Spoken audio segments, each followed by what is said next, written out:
Rockets and Knicks were in Game 5 when O.J. started that fateful drive. His four-way hazard lights were blinking, and no one knew what the Jews was thinking.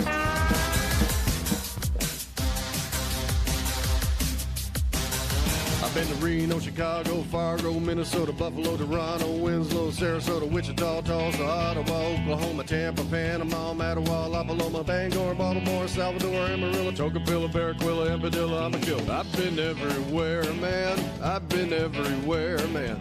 Cross the desert bare, man. I breathe the mountain air, man. I've traveled, I've had my share, man. I've been everywhere.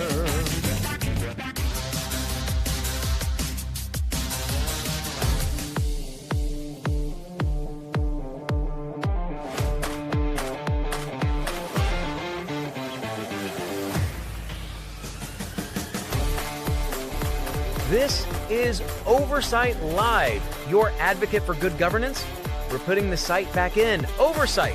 Here's the watcher on the wall, your host, Ben Carpenter.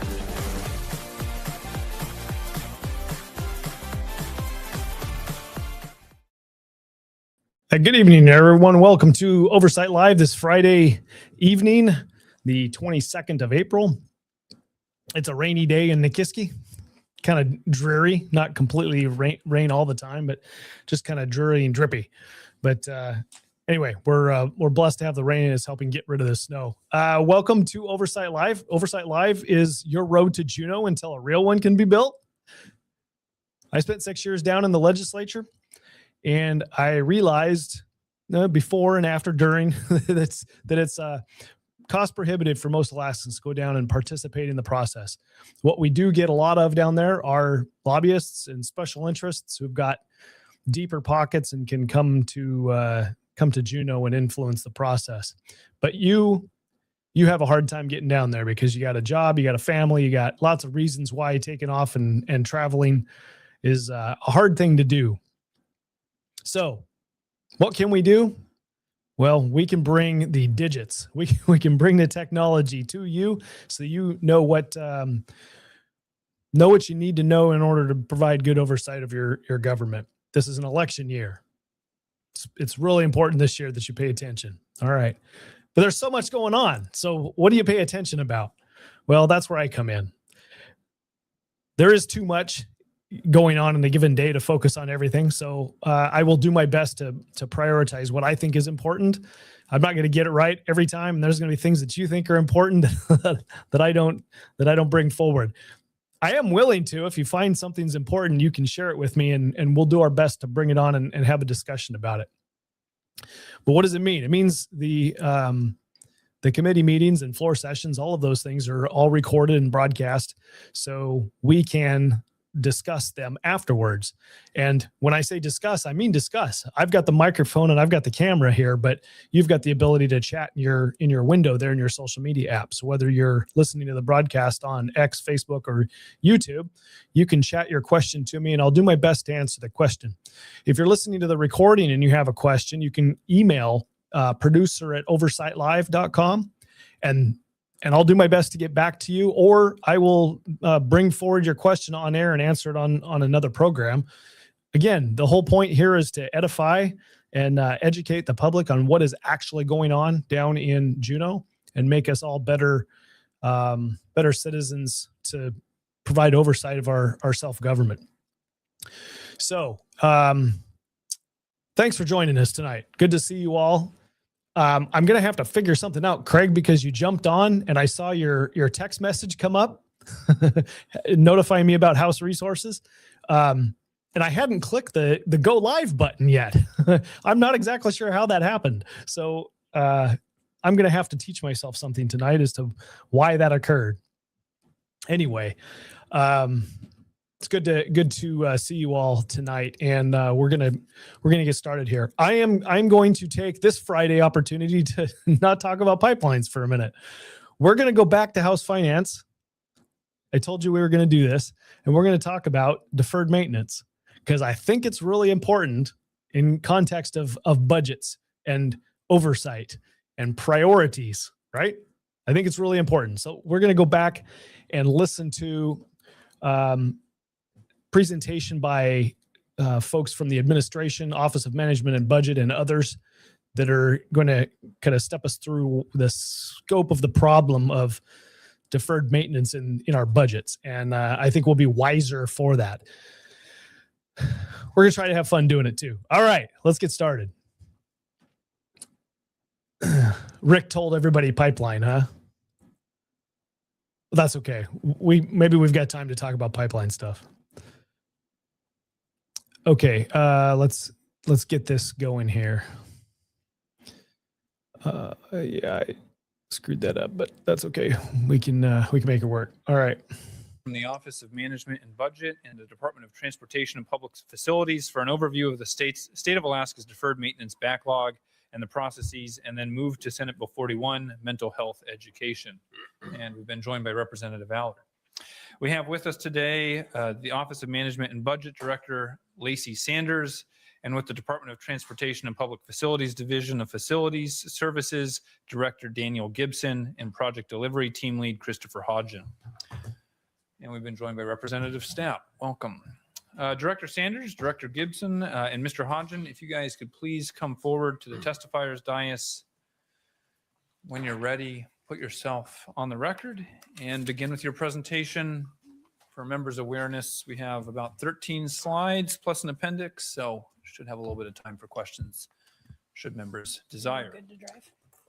With that, it's all yours. Please proceed. All right. Good afternoon, everyone. For the record, again, my name is Lacey Sanders. I am the Director for the Office of Management and Budget. And today I'll let Danny and Christopher introduce themselves before we get started. For the record, Daniel Gibson, Director of Facility Services, Department of Transportation and Public Facilities. Good afternoon, Mr. Chairman, members of the co-chair, members of this committee. My name is Christopher Hodgen. I serve our statewide public facilities team and our Division of Facility Services. Wonderful. Thank you for being with us. And also with us, we've been joined by Representative Tomaszewski and Co-Chair Foster. Back over to you guys. Great. Thank you. So again, for the record, this is Lacey Sanders. We also have Director Don Pannone from the department in the room, and Jenny Logandino, Office of Management and Budget staff, to assist if there are questions or follow-up. So today for the committee, we are going to walk through what we consider the deferred maintenance overview for the state agencies. So I do want to clarify that this presentation is focused on those state agencies such as the department agencies that we normally speak to, Department of Transportation, Fish and Game, etc., as well as judiciary and the court system and the University of Alaska. This presentation today does not include deferred maintenance that's associated with school districts, so the school major maintenance list or the school construction list. It also doesn't cover the programs such as the Harbor Grant Fund. That is a separate program that's not covered in the state's deferred maintenance. And we're right off the bat, we've got a question from Representative Bynum. Representative Bynum. Yes, thank you, Co-Chair Schrage. Thank you, Director Sanders, for being here. Just for the purposes of our conversation today, as we go through this slide deck and look at all of the facilities and the dollar amounts that are associated with the deferred maintenance, will you define what we mean by deferred maintenance specifically in this context? Yes, Director sir. Sanders. That's through the chair, Representative Bynum. That's part of my notes today. We'll talk through that. Yep. Okay. As noted on this slide, we have provided what the state's portfolio looks like when we're talking about deferred maintenance and the number of properties that we are speaking to. The property types that we're talking about vary depending on the entity. For example, the University of Alaska is managing classroom type facilities or laboratory and research facilities, while Department of Corrections and the Department of Family and Community Services are managing 24-hour institutions. Each of our agencies brings its own unique circumstances, and so through a several-year process, working with the Office of Management and Budget and the Department of Transportation, we have set up something called the Facilities Council that works with state agencies to prioritize and rank the deferred maintenance of each state agency. So we'll be walking through that today and providing some examples of what that looks like. So I want to pause before she leaves this slide, not because I necessarily want to step through the portfolio information here, but I want to pull out a truth out of this statement that is at the top. It says deferred maintenance is maintenance or projects, repair projects or some sort of building infrastructure project, right? That have been delayed or postponed. Okay, so there's where we can find agreement. That's what deferred maintenance is. It's maintenance that hasn't occurred. Okay, due to lack of funds, and it's due to lack of funds within the entity's normal operating budget, not the capital budget, operating budget. Okay, so this is where we have to have a real a gut check about what it means to do budgeting. Budgeting, a lot of people have said, hey, Ben, why did you really enjoy being on finance for as long as that you were? I mean, it's all it is talking about numbers and doesn't that get boring? Yeah, maybe. I even had one person's like, does it ever get intimidating to be talking about millions of dollars? I'm like, not really. It's just a decimal place and more digits, right? Because the whole concept of budgeting is a question of priorities. It's a prioritization issue. It is a little bit of math, but a lot of the math is done for you in the context of staff and documents that get put out, and the summaries are all there. And I mean, you do have to be able to understand relationships and stuff like that for budgets, but it's largely a conversation about priorities. So when the administration, Office of Management and Budget comes and says that the reason for deferred maintenance is because there was a lack of funds. So that's an incomplete thought. It's not just a lack of funds. It was a lack of funds to do everything that we wanted. So what it would be more appropriate to say is that it was maintenance that's been delayed or postponed because of our priorities. That would be the better, more accurate way to say it. Yes, you didn't get it done because there isn't enough money to do everything that the government wants to do, right? But we did prioritize certain things over taking care of the things that we already have. So we create new programs. We add to the deferred maintenance list because we can't afford to do new programs and maintain the equipment that we have. So we just push that off to a rainy day. Hope that maybe someday we'll get some extra funds and we'll address it, or it'll just add to the political pressure to increase taxes or take PFDs or do something, right? Because there's this growing list of things that we don't have money for, but we have prioritized spending on other things in the meantime. So what deferred maintenance is, it's not something that just happened last year. This list is something that's been growing for years and years and years. And as we're going to see, one of the largest organizations that you might want to question their prioritization skills, right? They're the ones that are supposed to be teaching budgeting, by the way. They they have degrees that they hand out if you get good enough grades. Master's degrees in business, in management, right? And yet look at the priorities, look at the evidence of the priorities within their organization and how much deferred maintenance they have, right? How much lack of funds they have. If you were to believe this slide, and what this says here is the reason you have deferred maintenance is because it's lack of funds. Well then, man, the university system must have really had a lack of funds for a long, long time, right? Or if it didn't say lack of funds, but it said because of priority decisions, then the conversation would shift to, okay, well, what were the priorities? What did we do instead of maintaining the equipment that we have? What were those priorities? And then that causes you, the voter, to ask a simple question. You're like, do I want to raise taxes on myself in order to pay for maintenance and this new program?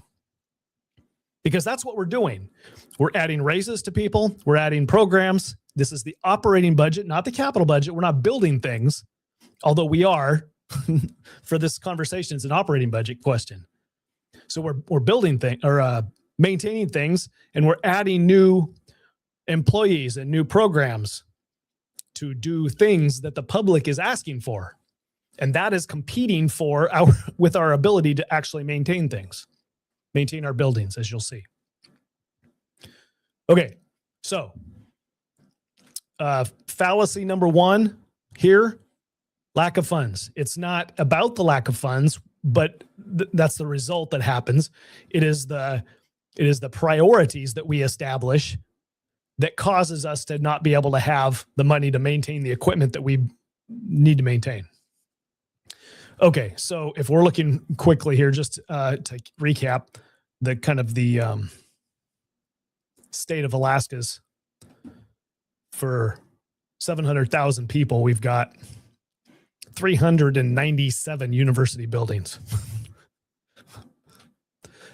I'd like to just see how many buildings another university in another state has. Like, I wonder. I've never done a deep dive into the university system. It isn't in my district. It hasn't been a priority while I was in the legislature for me. But from a budget perspective, it is a big beacon of big glaring light that says, look at me, look at me, look at me. Okay. We get what's the bang for our buck with 397 university buildings? Okay, let's move on. For the purposes of deferred maintenance, when we speak with agencies, deferred maintenance is to Representative Bynum's question, is the maintenance or repair of projects that have been delayed or postponed due to lack of funds within the entity's normal operating budget cycle. Deferred maintenance projects are mostly items that entities cannot address through preventative maintenance and generally are greater than $25,000. Do you see, and this is one more thing that I got to add about this lack of funds. Do you see how that statement completely takes the onus, the blame away from managers, and it just shifts it to this nefarious or not nefarious, but nebulous concept of we didn't have enough money. So whenever you don't have money, then you don't do maintenance. Okay, well, that's really just a priority question. We definitely gave raises and we definitely created new programs, right? So who gets the blame for the decision that says we're not taking care of our equipment? You Alaskans are the owners, right? So you're coming back to the managers and you're saying, wait a second, how do you say you didn't have enough funds? Are you telling me that we should have taxed ourselves to do this? Everything else that was done was necessary and it was efficient? Okay. What the owner that's providing oversight of the government needs to understand that it's a priority question. It's not a lack of funds question. All right. I'm repeating myself. The scope that we have provided to state agencies when looking at what will be considered as part of the deferred maintenance backlog does exclude things like runways and harbor improvements for the Department of Transportation. There are more items such as windows replacements, HVAC systems. We've had fire and security system upgrades that are needed within facilities to be in compliance. So it is a broad array, but we generally limit it to projects that will cost more than $25,000. With that, I'll proceed to Please the next continue. slide. Yes, please continue. All right. So slide number 3 and slide number 4 go hand in hand. This is providing just some broad level information by agency on the backlog for each area. The first slide on slide 3 is the state agencies, including the university. This is a total of, as you can see, $766 million on our most recent backlog list. And if you move to slide number 3, or excuse me. So remember that this is down here in the bottom right. It says dollars in thousands. So Department of Transportation and Public Facilities does not have 210,706. That's 210,706.6 thousands. Okay, so you're looking at $210 million. 4, you will see where we provide the total, including the universities, which is about $1.54 billion, bringing the total backlog up to $2.3 billion. So that big graph that was there before with Department of Transportation and Public Facilities here, that was the largest of all of the departments, excluding the university, and then bam, throw the university on there. Can you believe that? These are the people that teach people how to manage businesses and government.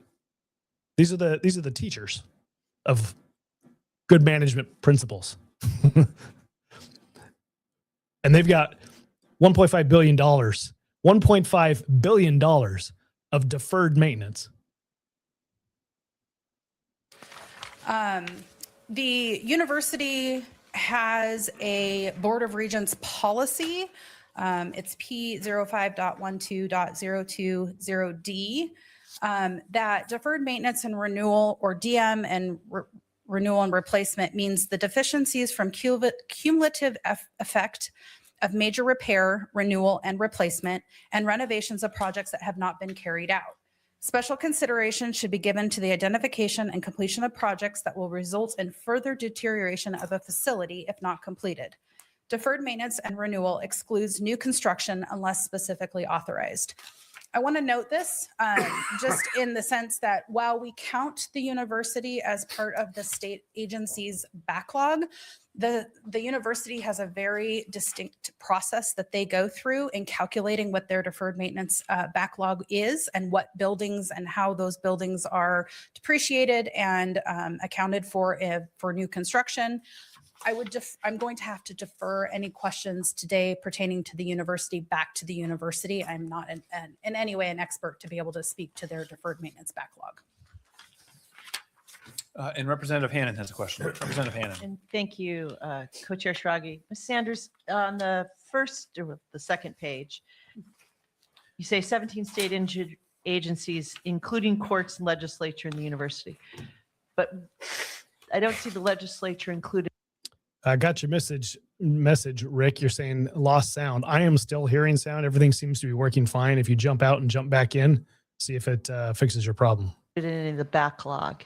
And is that because, so just tell me how we are accounted for in that.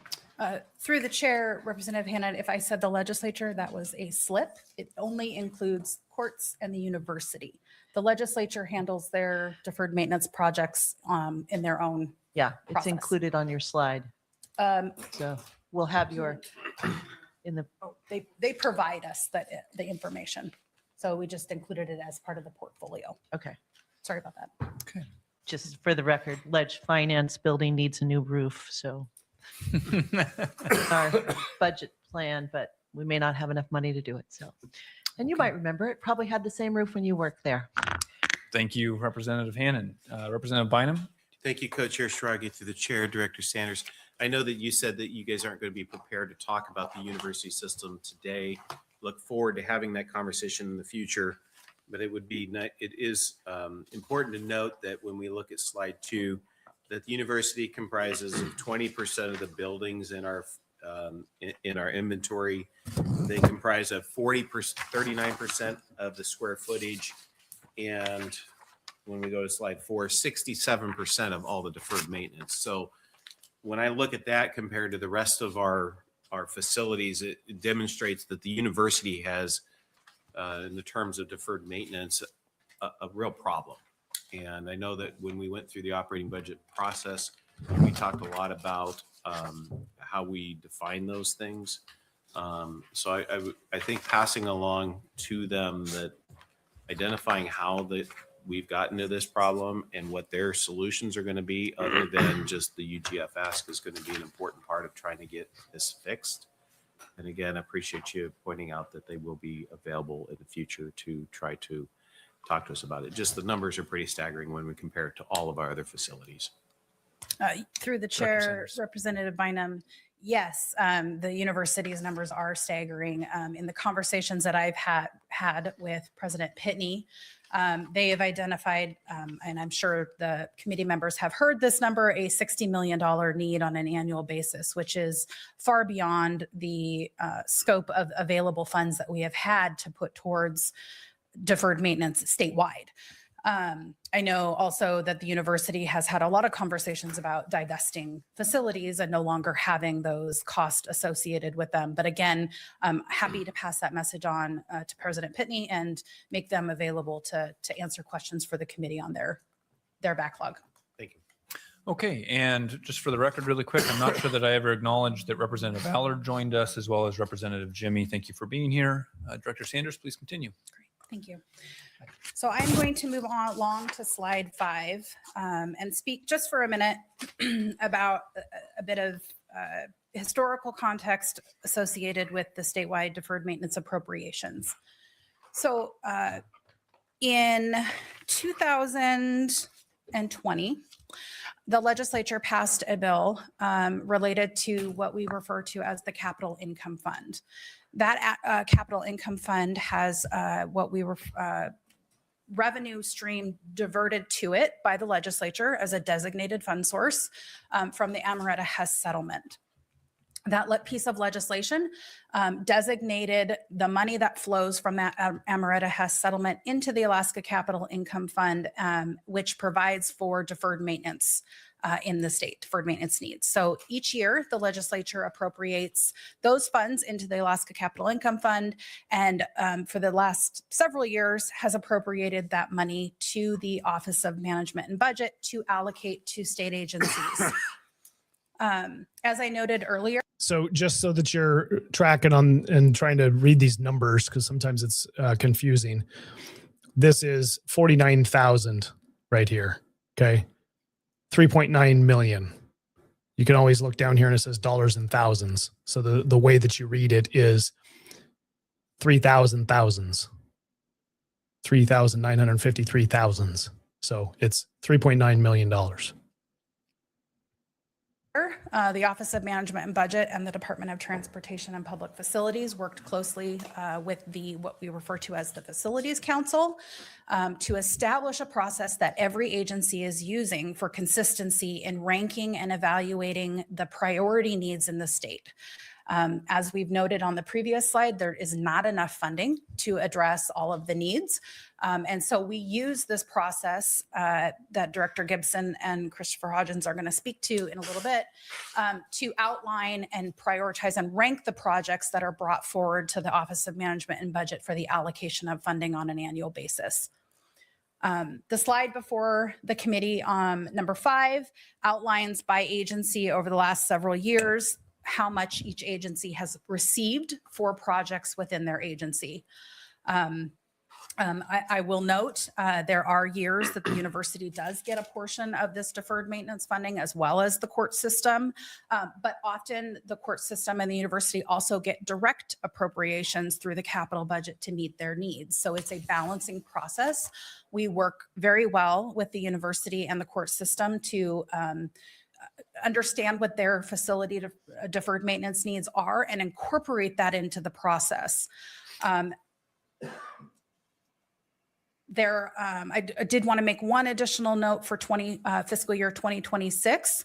The Office of Management and Budget has worked very closely with the Department of Administration's Division of Finance to get a clear understanding of what funding has been deposited and what is available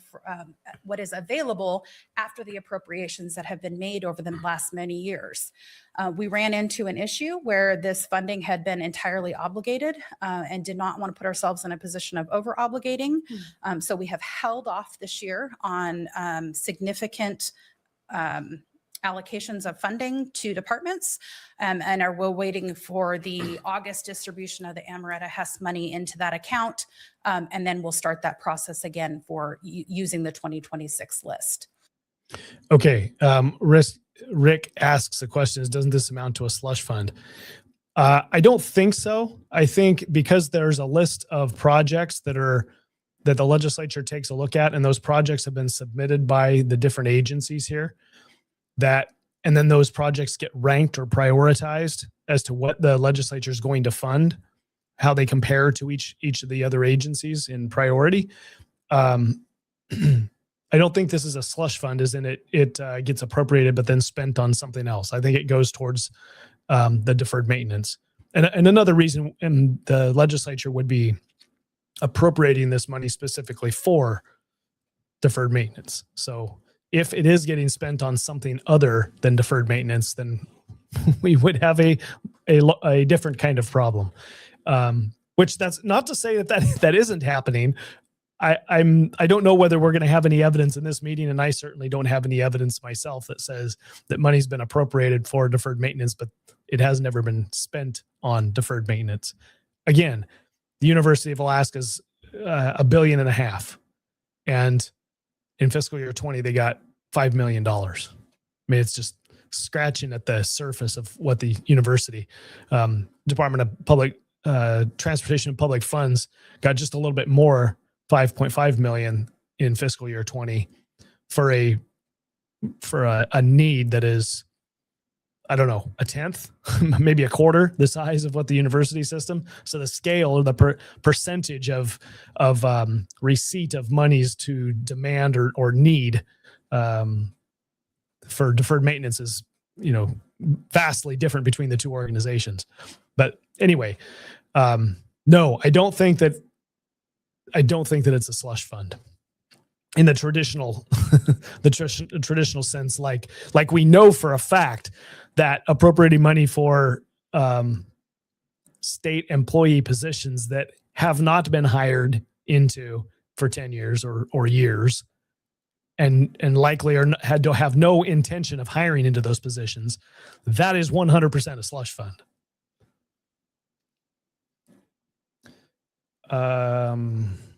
Okay. So that's why there's no funding showing on here. Director Sanders, does this list include, am I looking at just capital income fund, or is this a combination of capital income fund and UGF direct appropriations? What dollars are we talking about on this slide? Thank you for that clarification, Chair Schrage. This slide is only referring to the Alaska Capital Income Fund availability for deferred maintenance. Wow. Costs outside direct appropriations of general funds would be accounted for elsewhere. Okay. And in your remarks, you talked about both the court system and the university system receiving direct UGF appropriations. Is that true for state deferred maintenance as well from time to time? Through the chair, to the chair, Representative Schrage, I am trying to recall the last time we had direct general funds. I don't recall in the last 5 years that there's been direct general funds. It has been the Alaska Capital Income Fund as the source to provide funding for this. And then my last technical question before we go to Rep. Galvin, is there a reason fiscal year 26 isn't shown here? I know we're in fiscal year 26, but why is it not included, and what would I see if it was included? Chair Schrage, the reason for that is the Office of Management and Budget and the Division of Finance in the Department of Administration work together to reconcile the fund balance, the Alaska Capital Income Fund. Those deposits come from the Alaska Permanent Fund Corporation into the fund. And over the years, the appropriations that were made by the legislature exceeded the amount of revenue that had been deposited into the fund. So the Office of Management and Budget, myself, paused on any new appropriations for fiscal year 2026 so that we didn't over appropriate the fund. Anybody else want to hear that again? I just love hearing when the bureaucracy comes and says, well, we overspent. Like, how do you do that? Like, what is the mechanism that allows you to overspend taxpayer money? Finite amount of taxpayer money. So to clarify, so you've Office of Management and Budget myself paused on any new appropriations for fiscal year 2026 so that we didn't over appropriate the provide funding for this. One more time. And then my last technical question before we go to Rep. Galvin, is there a reason fiscal year 26 isn't shown here? I know we're in fiscal year 26, but why is it not included, and what would I see if it was included? Representative or Chair Schrage, the reason for that is the Office of Management and Budget and the Division of Finance in the Department of Administration work together to reconcile the fund balance, the Alaska Capital Income Fund. Those deposits come from the Alaska Permanent Fund Corporation into the fund. And over the years, the appropriations that were made by the legislature exceeded the amount of revenue that had been deposited into the fund. So the Office of Management and Budget myself paused on any new appropriations for fiscal year 2026 so that we didn't over appropriate the fund. Okay, so this would be an example of something that an auditor ought to dig into, and probably has, I'm not sure. It's certainly one of those things where you would expect the legislature to dig into, and even the governor and his team to dig into, to figure out why we're in a situation where you've got a fund. The capital income fund is the pot of money that deferred maintenance is paid out of. And there's an investment of money there by managers. Permanent Fund Corporation is putting money in. That means the Permanent Fund Corporation is managing the money, and the earnings are going into this capital, this pot of money. Okay. And then the legislature appropriates certain sums through the years to different projects and different departments for their deferred maintenance. And at some point in time, somebody spent all the money in the account. So why they're not able to, well, at least their justification now for this current year of why the numbers aren't there is because they're upside down. There's not any money in the account. So any appropriation likely that they're putting into the budget this year, that money's going to have to come from somewhere because they've spent it all. That's what she's saying. We over appropriated the amount of money, the earnings that was in the account. So I imagine that over time, money is drawn from the account. So it's appropriated in a given time for a project, and maybe that project takes time to spend that money. And so the money doesn't go out of the account all at once. Just because the legislature passes the budget and it's appropriated doesn't mean that money just vanishes from the account right away. It probably gets spent during or when the project's over. You know, you're thinking contractors coming in to do some work. They don't get paid up front. They do the work and then they get paid, or maybe they get paid periodic as they're doing the work. Anyway, you get the gist here is that the money in that capital income fund gets doled out slowly. Well, if you continue to appropriate money and you don't have enough earnings, then maybe you're spending money from projects that have already been appropriated in the past and haven't spent their money yet.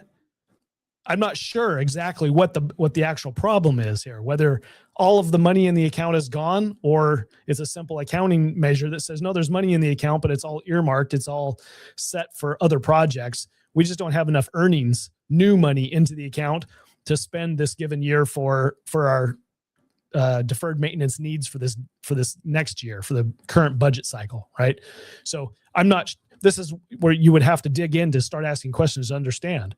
But at the end of the day, this is another one of those things of evidence of poor management. And I'm not saying this in the sense that I want to poke people in the eye. You're a bad person, or you're doing the wrong thing, right?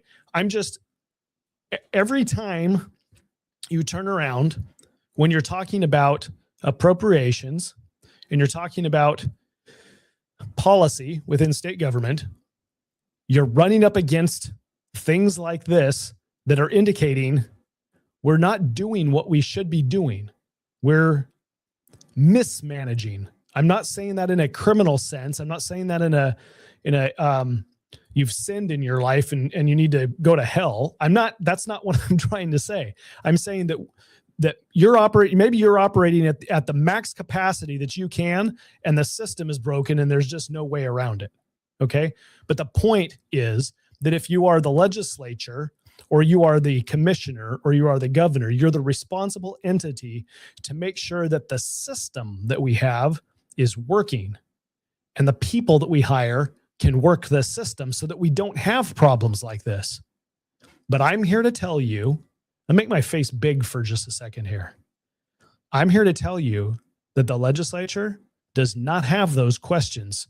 They don't have those conversations. They don't dig down into those situations in the state government.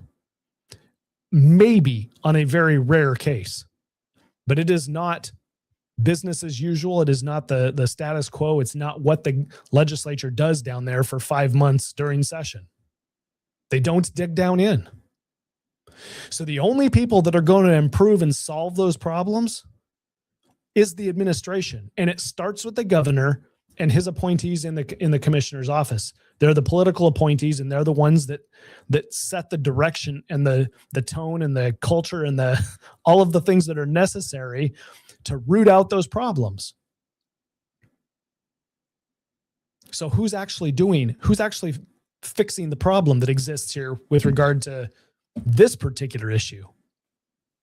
I don't know. I mean, you look at Office of Management and Budget, and you would think that the office was established, and you can go to the statute and actually read the statute that created the Office of Management and Budget, and you would learn what their statutory role is, and you would say, well, why isn't Office of Management and Budget solving the problem? Why aren't they working with the department to figure this mess out and fix it? It's a legitimate question.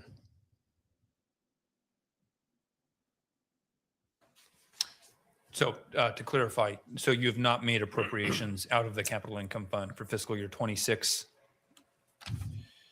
There, just a few days ago, Chair Schrage, I made an appropriation for, I think, about $500,000 from a balance of residual funds that had been returned to the fund, but not anything to the level of the 20 million that we've seen historically. Okay, I've got Rep. Galvin, Representative Josephson, and Representative Bynum in the queue. Rep. Galvin. Thank you. Through the chair, I think that you've mentioned that there's some reconciliation to be done yet, and it's related to getting a deposit from the HES and from also from the permanent fund. Can you give us a sense of if you expect it to be relatively close to the same numbers? I'm looking at more or less around 30 million on average. Through the chair, Representative Galvin, for fiscal year 2026, there will not be a number like that, like what we have seen in the previous years. The appropriations made exceeded the amount of revenue that had been transferred in. This transfer comes to the fund in late August. So the deposit that will be made in this coming August will be used for fiscal year 2027. So we Okay. Let me recalibrate, re-clarify. What Ms. Sanders is saying is that the legislature appropriated money from the capital fund to a particular project or department for deferred maintenance, but there wasn't enough money in the account to cover it. That's what she's saying. It isn't that there's a mismanagement of sorts in regards to the spending of the money. It is the fact that the legislature appropriated more money than it had. So it's basically saying you're going to spend this dollar figure, and it didn't even know that it doesn't have that dollar figure in the account, or that there's a projection from investment managers that says, oh, you're not going to have that much money in the account. So there was a disconnect in the process of appropriating. We appropriated the spending of more money than we actually had, which is, I mean, that's a separate issue from what Representative Galvin is asking about with regard to the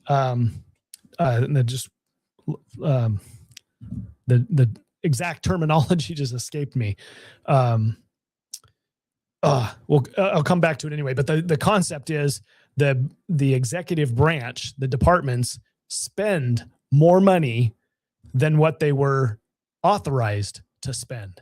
Meaning the legislature appropriated $1 million and the department spent $1.2 million or $1.5 million or whatever. They spent more than what they were allotted in their budget. Reconciliation, that's the word. So then they come back to the legislature during the next budget cycle and they say, okay, we've got some reconciliations for you. I know you appropriated $1 million last year, but we spent $1.2 million. Can you bless off on this now with this reconciliation? Like, how does that happen? What good would it do? Why pass a budget? Why not just maintain a pool of money in general funds and the departments just spend from it? Why go through the process of putting a budget together if the administration has the ability to just spend more than what they were allotted? I mean, how many of you do that in your own businesses? If there's more expense than there is money in the budget to do it, then you don't just spend it. Like, you'd have to go to the authority and ask, hey, we've got a problem here. We need some more money. We've run out of money. There's cost overruns. There's whatever the excuse or the reason. It could be a legitimate reason, and you need more money. But that's not how our government is working. They just go ahead and spend the money and then come back to the legislature and say, oh, so sorry, the budget didn't work. It's more like a guide than it is a hard and fast, this is the money that you will spend. Remember, Constitution says no money is spent except for that which the legislature appropriates. That is the power of the purse. It's the constitutional way that our government is set up. Departments should not have the ability to spend more money than what they were appropriated. This is a broken system. It's broken. You don't get appropriated. You don't get to spend it. They're skipping a year to ensure that we're not over appropriating a fund. Follow up? Yes, thank you.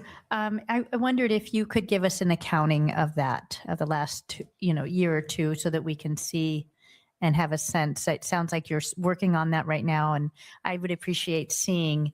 I'm trying to understand how it got overspent too. I assume it's like a checkbook where you kind of know how much is in there, but it would be helpful to see that accounting if possible. Thank you.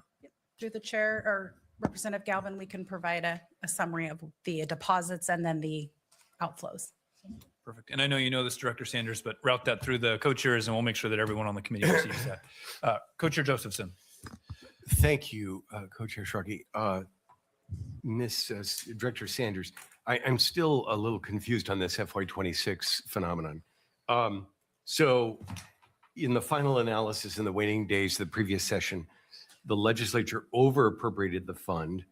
The fund comes from the permanent fund in some formula in combination with the Amaretta Hess settlement. I know about the Amaretta settlement. And rather than spending any portion of it, if it was funded 90%, you couldn't spend the 90%. So basically, other than this $500,000 you've mentioned, because of a legislative, we'll call it an error, there's no deferred maintenance that was funded for statewide items in the current fiscal year? Because that's what I take from what you've said. Director Sanders. Through the chair, Co-chair Josephson, let me back up a little bit and see if I can provide some context. Each year, the legislature passes an appropriation bill that estimates how much money is going to come from the Amaretta Hess.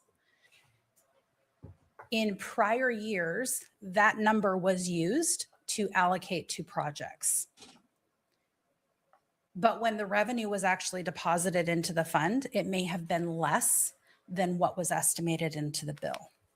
So in an effort right now, the fund is at zero or about 500,000. So in order to not over appropriate in 2026, we decided to pause on any new capital projects there are many many deferred maintenance projects that are ongoing currently and are underway. So it's an accounting exercise in making sure that what was deposited into the fund equals what was appropriated out of the fund towards all of the projects. I wouldn't say that anybody did anything incorrect other than using an estimate to award projects and not using what actually is deposited into the fund to make those projects. Does that help, sir? Yes. Do I have a follow-up? Can there be, and if this happens, it would have to happen mighty fast. But before he gets to that question, the entire budget that the state of Alaska passes is in the category that she just acknowledged caused the problem with the capital budget, capital income fund. The entire operating budget is based on a projection of income that we think we're going to have from oil, from permanent fund earnings, from federal dollars, all of it, all of the revenue, because we're looking at the next year. Like the budget that they're wanting to pass right now is the fiscal year 27 budget that doesn't start until July 1st of this year and runs to the end of June next year. So there's obviously no way that we can collect money in this year, like in the later parts of this year, this current year, because we haven't got to them yet. Okay. So we're passing a budget assuming that the revenue is going to show up. Okay. When you're basing that on sources of revenue that are volatile, and I would say for government, everything is volatile because you don't know what the economy is going to do, right? We can't predict it. But there are things that are more volatile than others. So for example, if you're putting them on a scale, you'll say the price of oil, more volatile than most everything else. We all recognize it, right? We know that the price goes up, price goes down. When the price is down, we have very little revenue. Price goes up, we got lots of revenue. So oil revenue to the state is very volatile. Well, it's now the third largest source of revenue to the state. It used to be the first. It used to be what funded most of the state budget, but now it's the third largest. The permanent fund earnings are now larger than the oil revenue. Okay. Permanent fund earnings coming off of the earnings of the permanent fund, not the corpus, not spending the corpus, just the earnings through the 5% market value draw is still a volatile source because the market can go up and the market can go down. Now we've smoothed that out by averaging out what you can draw from the fund through the 5-year look back to try to make it less volatile, but it's still going to be somewhat volatile.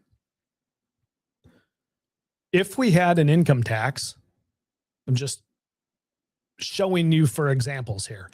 If we had an income tax or a broad-based sales tax, some kind of broad-based tax like most other states have,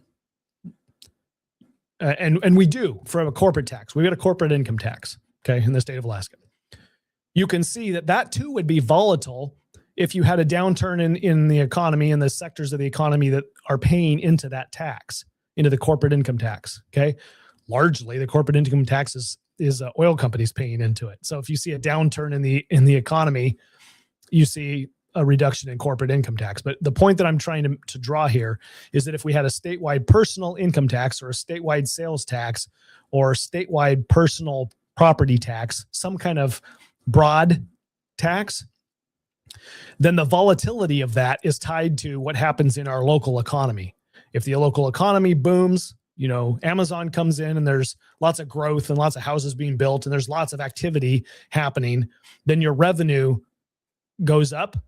And likewise, if you go through a recession, the revenue goes down. But it's because it's based across multiple sectors within your state government, or I'm sorry, within your state economy, it tends to be less volatile than just relying upon oil revenue, for example. And I would have to see this modeled, but it might even be less volatile than permanent fund earnings. But I don't know that to be true for sure. I just know that it would be true with respect to oil revenue. So the point that I'm getting to is, as the legislature, the finance team is projecting what our revenue will be in the following year and passing a budget, then we come right along and say, okay, how are we going to spend that projected money? In the case of this deferred maintenance, the fund didn't receive the money that the legislature projected or that the department told them that they were going to get, but we went ahead and appropriated the money, and we didn't know that we weren't going to receive the money. Okay, so this appropriation, this authorization to spend money, that's what an appropriation is, authorization to spend money, exists out there, but there isn't enough money in the account to actually go forward with that authorization to spend.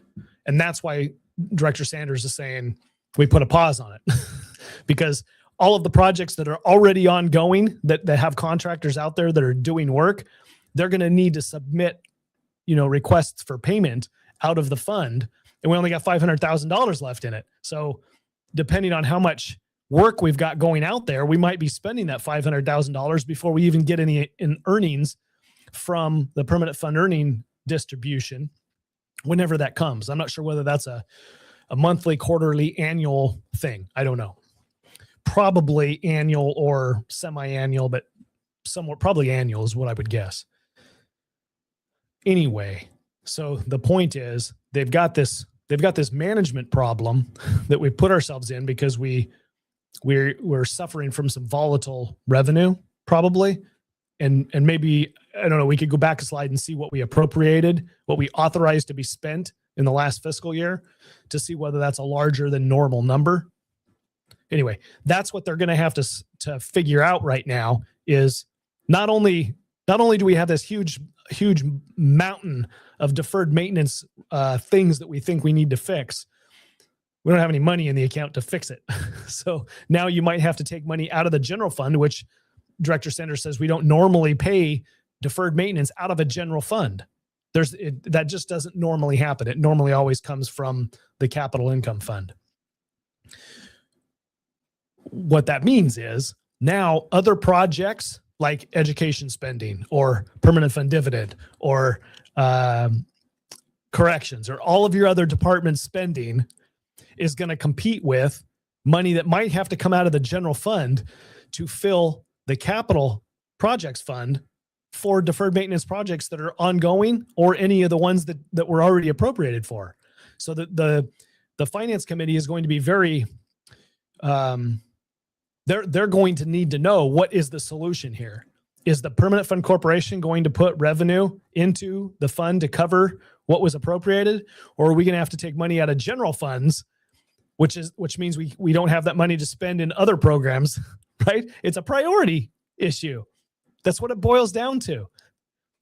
Are we going to take money out of other programs to make sure that we can have deferred maintenance paid for? Or are those programs more important than our deferred maintenance? It is priorities. You're just going to prioritize it. But if the estimate was $30 million and instead 25 million arrived, can there be 55 million in FY27?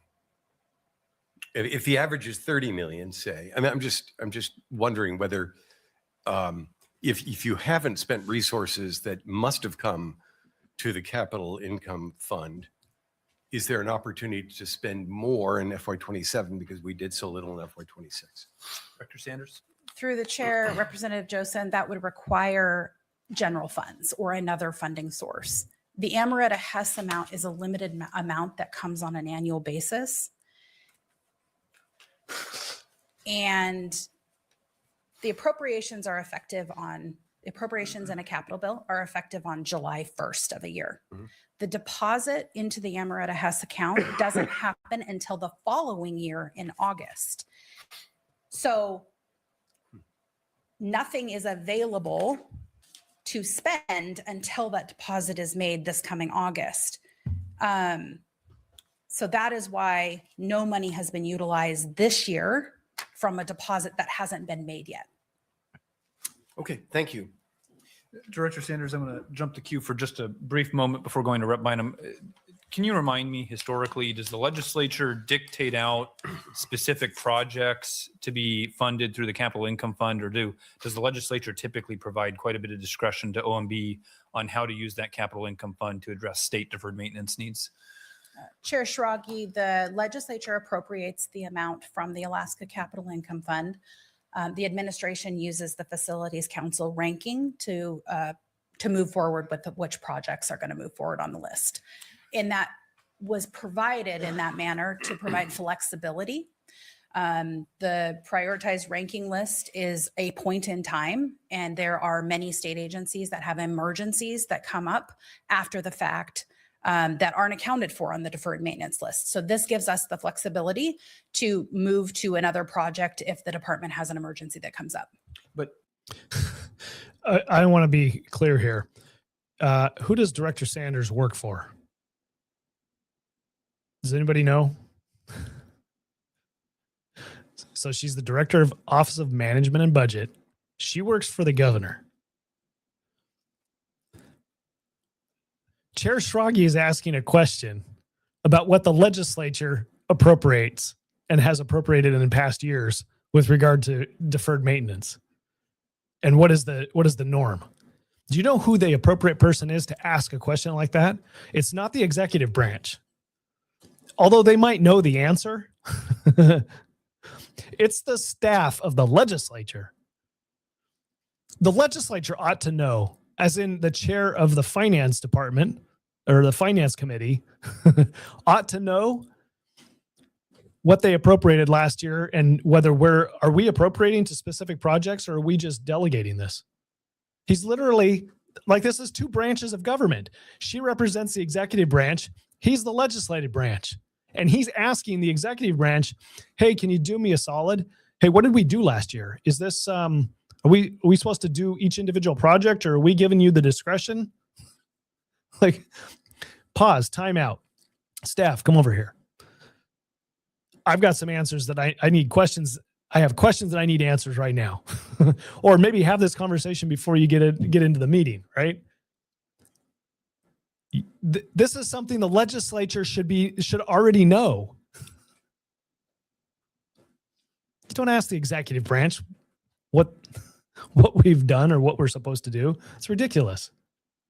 Ultimately, or more simply, you're provided authority to spend from the capital income fund, and then you use your internal ranking process and sometimes make exceptions if there's an emergency that pops up to figure out how to prioritize the use of those funds. Is that accurate? Chair Schrage, yes, that's correct. Thank you. Representative Bynum. Thank you, Co-Chair Schrage, through the chair, Director Sanders. If you'd mentioned it, I apologize. I didn't write it down. Let me reiterate this. This is an example of how broken we are. Okay. Who is the authority in this room right now? It is not Director Sanders. If Director Sanders says this is the way that something has always been done, and this is how we do it, and she's wrong, and the legislature sitting there on House Finance take her word for it, and they're like, okay, we'll just continue doing that then. Who's responsible for that? That's an error. Are they going to blame Director Sanders? Because it's their responsibility. They're the ones that write the law, that create the programs.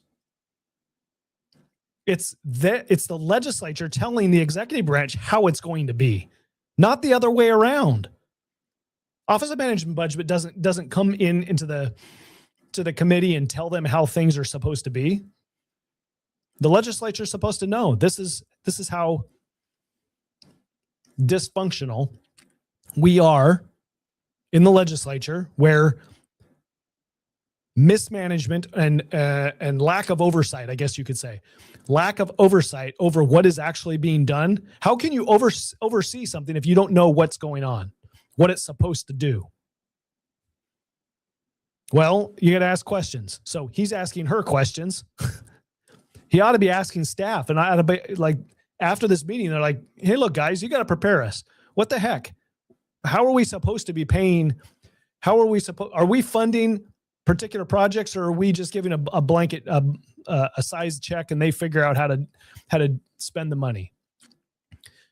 What does the statute say? What is it that we have established as a legislature is the process? Not what does the executive branch interpret the process as?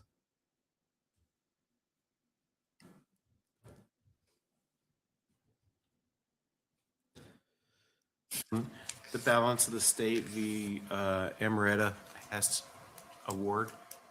What is the balance of that? Director Sanders? Through the chair, Representative Bynum. So there is a settlement sub-account within the permanent fund, and each year it spins off earnings. That amount is dependent on the market, and so it has varied year to year. It's generally about $20 to $25 million. Yep, follow up, Rep. Bynum. So the 20 to 25 million, that's the earnings that we get from it. What is basically, if you want to call it, the corpus of that amount? The corpus, through the chair, Representative Bynum, 425 million. Thank you. Additional questions from committee members? I'm not seeing any at this point. Please proceed. So moving on to slide number 6, we have the allocation process that we just wanted to walk through the committee. So again, at the start of the process, OMB facilitates collecting the deferred maintenance lists from all of the agencies. From there, the State Facility Council, which also has one representative from each of the executive branch agencies, participates on that, and they review and prioritize their deferred maintenance projects, starting with their agency. So each agency works through their department's list and prioritizes and ranks it using a matrix that we're going to talk about here in a moment, and then presents that to the Facilities Council. Once that Facilities Council process is complete, the top projects from each agency, and I'm forgetting how many from each agency. Is it 10. The top 10 projects from each agency are put into a single list. Once we have an appropriation and actually have the revenue for that appropriation, we will go through and allocate funding to the amount that is available. The university and the court system provide their list to OMB at the end of this, and they are combined in together. And again, there are considerations made for whether or not the university received a direct appropriation for projects or has other funding needs outside of that that need to be considered. Oftentimes, the university and the court system have come to the Office of Management and Budget with emergency needs, just like other state agencies. And so we account for those in that process. At this point, I'm going to turn. So I want to point out here that there's a glaring problem. See if you can intuit it with me. The system that she's describing, it's an approach. It's the system, right? It's the allocation how do we determine what we're going to spend the money on for deferred maintenance? Okay, assuming that you get money deposited into your capital fund, then what are we going to spend it on? Okay, so this process includes a council made up of representatives from each one of the departments that are going to need deferred maintenance spending. Okay, so the pertinent person, the subject matter expert, comes to the meeting and says, "I know what we need for our department," except the university subject matter expert isn't there. The courts expert isn't there, and the legislature, their expert isn't there, the maintenance expert. Okay. So out of those three entities, why would the courts and the legislature not be at that State Facilities Council meeting? Well, because they're separate branches of government. They have their own authorities and their own processes and their own way of doing things. So they have their own responsibility for determining deferred maintenance spending. Okay. The university system is not its own branch of government, contrary to what they might believe. They are not their own branch of government. They fall underneath the executive branch. The university system should be subject to the State Facilities Council. And maybe, just maybe, we wouldn't have $1.5 billion of deferred maintenance because there's somebody outside of the university system that's supplying some kind of a check and balance on what the university system's doing. Their subject matter expert comes in and they provide a list, and here's the opportunity for Office of Management Budget to say, like, hey, what's going on with this list? We can start having a conversation, and there's an additional layer of checks and balances here. But that's not what's happening. The university just submits their list just like the courts and the legislature do, because they have separate authorities. But the university, it shouldn't have separate authority. It's part of the government. It's part of the executive branch. It's managed differently. It's not separate. So anyway, that's glaring to me. I look at that and I say, somebody needs to yank the university subject matter expert to this meeting. And I don't know whether it requires change in statute or change in regulation or something. And that university system needs to start coming and participating in this process, so that the legislature then has a better understanding of what the costs are, why we have deferred maintenance issues, right? This is the process that's supposed to resolve all that. It's the starting place for resolving that for our budgeting process, except the universities just do their own thing. To me, that's a glaring problem. Of all of the entities within the executive branch, within the budget, right? The university should be the one that's like, hey guys, why don't you follow our lead? Because we teach how this stuff's done every day. Like, we're the ones that would give degrees for management and budgeting and things like that people pay us thousands of dollars to learn.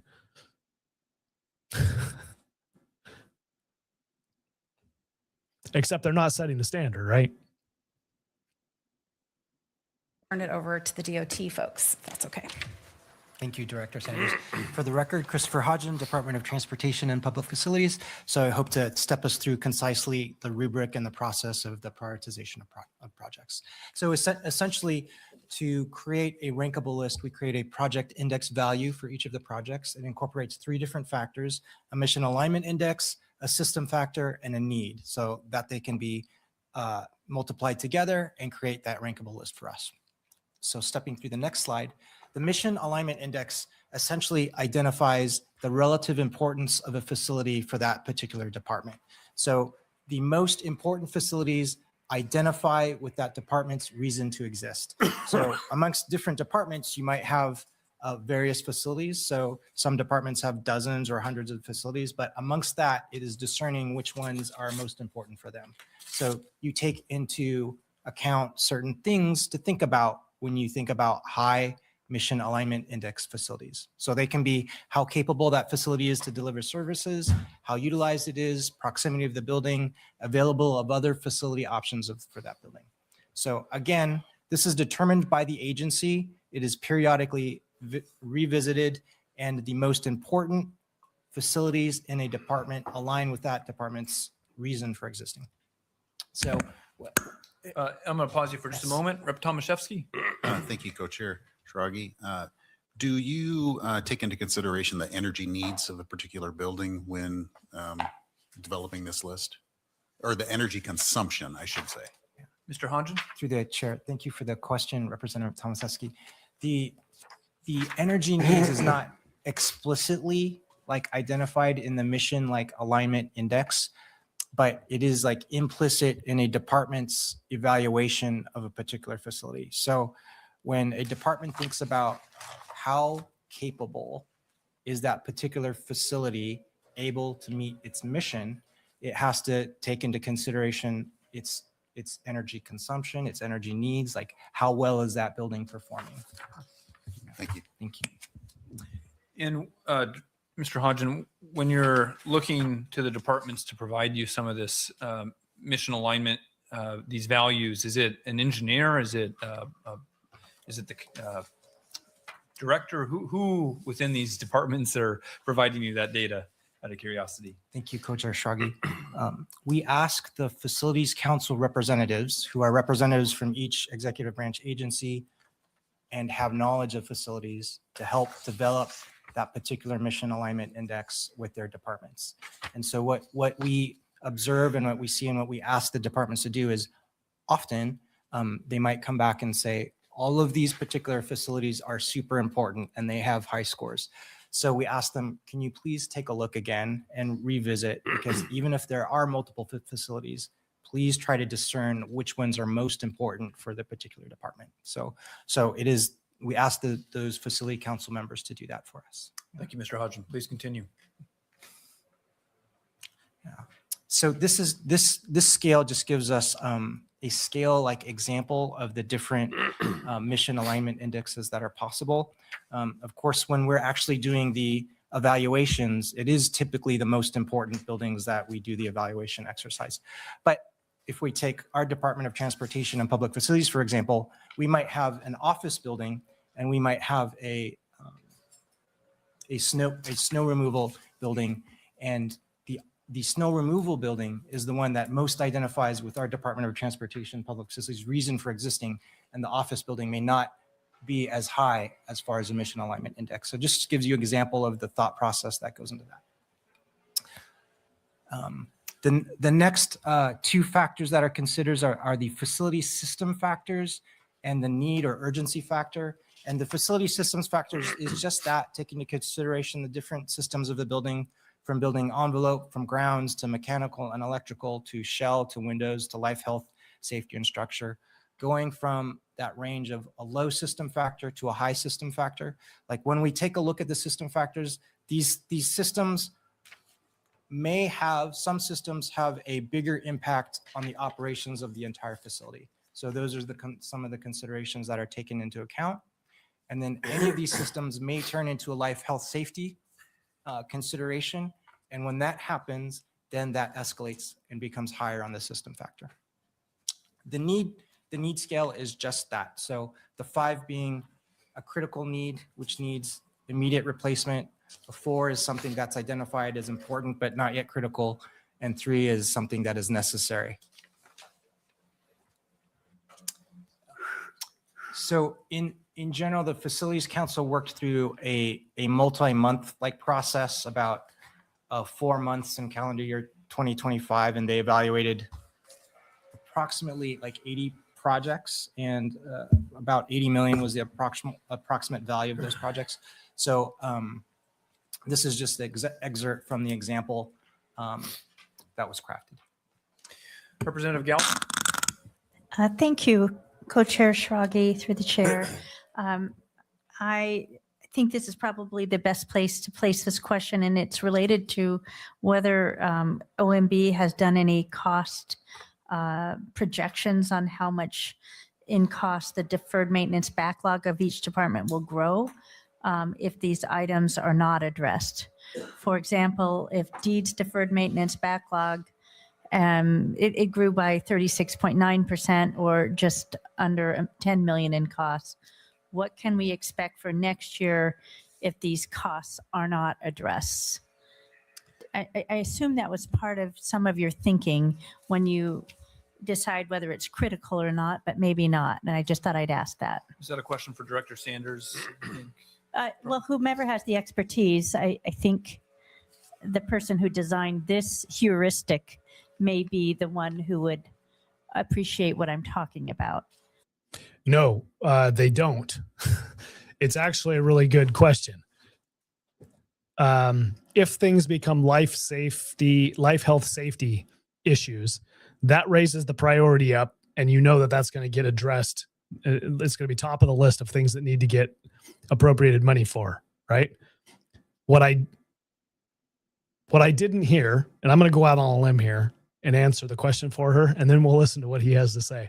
What I did not hear them say is that they take a look at the maintenance need and project out, like they estimate the cost for today, and then they project out what the cost is next year if they don't address the problem, and the following year, and the following year, and what does the cost become in the future. I think what ends up happening is they just mark it as, well, it's not needed this year, and so it's low priority on this list. And then next year, when they do this exercise all over again, because this is what bureaucracies do, well, now it's more expensive and it's a higher priority because it's now, within that need category, it's critical. It was important before, and now it's critical. So I don't think that they're projecting out. It'll be interesting to see if they do, but I don't think that they are. Right. It's understanding that changes price or because it's not taken care of, and then making some decisions partly based on that as well. Mr. Hodgen. Thank you to the co-chair, Representative Galvin. Thank you for the question. I'm thinking through this question at the same time as we go. I'll jump in if that's okay, Chair Director Schrage. Sanders, please. Representative Galvin, from just a technical perspective, no, OMB has not come in and done a forecast or a projection on what not funding the entire list or any portion of the list would cost. There are some factors that would be very difficult to model out, such as what we have seen in inflationary costs associated with projects. So even projects that we currently have underway, we often have state agencies coming back and asking, our contract has increased, or our, can we repurpose this money that we're not using for another project towards this project because our costs have now escalated because we found rot. So there are a lot of unanticipated needs. I have said this in the committee multiple times, there's not enough funding to do everything. So the approach has been to utilize the capital income fund to the extent that we can to meet the most prioritized needs. We do ask state agencies to go back and review their list on multiple times to provide updates, and to Chair Schrage's earlier question about who is doing these evaluations. That's also why we have the Department of Transportation leading this in their efforts with the expertise. They're going back and looking at the list and saying, is that reasonable? Is that realistic? But to your point, no, we have not done that. The point here, remember they said that the threshold here is 25,000 projects that are $25,000 and above, right? So if you've got a widget that needs to be replaced, it costs $25,000. Maybe the boiler needs to be replaced, right?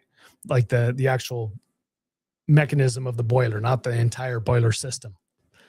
$25,000, replace the boiler. Oh, that's low priority, right? It doesn't scale, or it doesn't prioritize high on the list. Okay. But if we don't fix it now, we're going to have to replace the entire system next year, or the following year, or the following year. And that's $500,000 or $2 million to replace the entire system, right? So is it a priority? Does it raise the priority for a given project to spend $25,000 now to save, a larger sum later when the entire thing has to be replaced? Is that the thinking? And I think what we're learning here is that they're not projecting out. If we don't spend money today, what does that cost us? What is the opportunity to spend more later if we don't spend it now? That's not part of their thinking. Thank you, and follow up if I may. Follow up. Thank you. So I appreciate that very much, of course. I just want to say this also. When a good idea fairy crops up in the legislature and they say, hey, we need to build this road. We need to build this new school. We need to build this thing over here. And we got to create this over here. And this especially happens when you have high oil money, right? Lots of money flowing, which is what we had 10 years ago, 20 years ago, right? Got lots of infrastructure we built. Nobody's asking at that time or since during the years in between, or like, what is the cost of this going to cost us every year in our budget? And does that go down or go up throughout the years? We're not even thinking about that. It's just whatever the cost becomes this year. So it's a management issue. I know I'm sound like a broken record, but it's a management issue. We should, as good managers, good stewards of public funds, have all of our buildings and all of our infrastructure and all of our equipment known, and then know what our replacement costs are, and know what the maintenance costs are, and what is the cost of not doing maintenance now into the future, right? If we're going to build this building or pave this road, what does that mean to the operating budget, right? You're going to spend capital money to build the infrastructure. What does that mean to the operating budget? This is kind of what your fiscal notes are supposed to do, except do we really pay attention to the fiscal notes when we're approving a particular project, right? That's money that's going to have to be spent 10 years down the road. Who really cares? Well, now this is what we've got. You got infrastructure that was built 10, 20 years ago, and now the maintenance that's required on that is not something that our operating budget is prioritizing, because we've got all of the other things that the operating budget is doing that we think is important. So those decisions that were made by legislators in the past with regard to the capital infrastructure that we have, those bills are coming due now when our oil revenue has come down. So it's a pickle. It's a pickle. Did we grow the university system? Does the university system need to be as large as it is now to service the number of students that it has? Can it justify its number of buildings?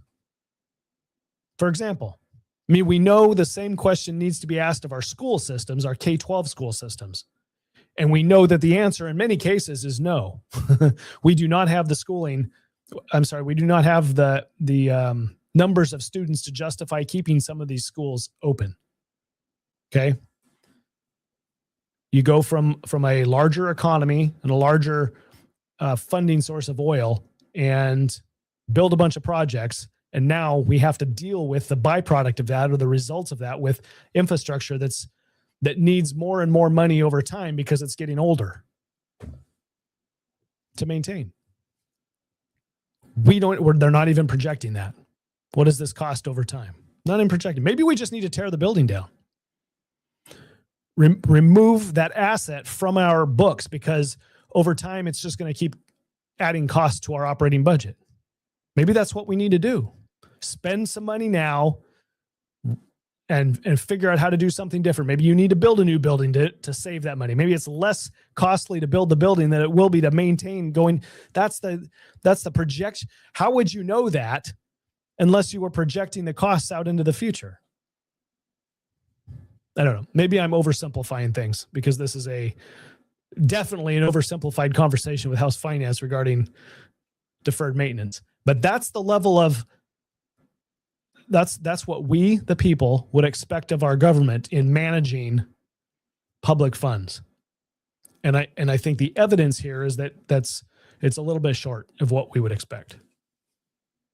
And I don't mean to put you feeling like you need to defend this at all. I totally understand your concerns. I just know, for example, and I'm thinking through all the changes that I need to do in my home, that the first one I'm going to do is the roof, because of mold in the walls and all the costs that's going to come up, even though I'd rather, personally, I really want to change up the way the doors are set up, because I don't think they're best for our dogs getting in and out or whatever, right? There's all of these different things, and your heuristic, or you have a set plan here that's life, health, safety, envelope, and shell, which feels like we're getting close there.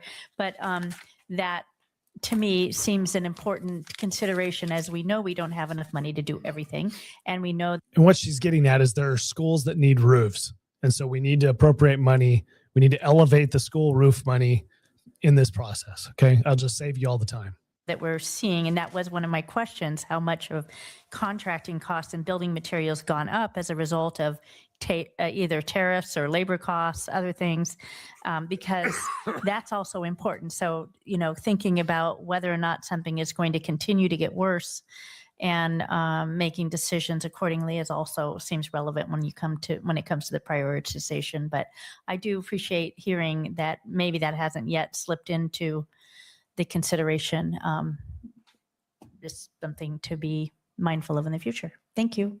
Absolutely. Did I miss any questions? Not seeing any. Please continue, Mr. Hodgin. Thank you. And this is just our general process after the projects have been prioritized and after allocations have been distributed to the project. So each project is unique, each project is different, but in general, projects may include some level of planning, design, and construction phases. They will vary with scope, they'll vary with intensity, and they might change as the project evolves and it goes. But they do offer opportunities for local and statewide contractors and engineering forces and architectural forces and consultants to participate with these projects. And then typically all of the projects we do a design development, we'll have a construction cost estimate. This year we've seen construction cost estimates more equalize than it has been last year. Last year there was a lot of fluctuation due to commodity prices, due to potential tariffs, but lately over the last couple of quarters, estimates have been much closer to construction bids.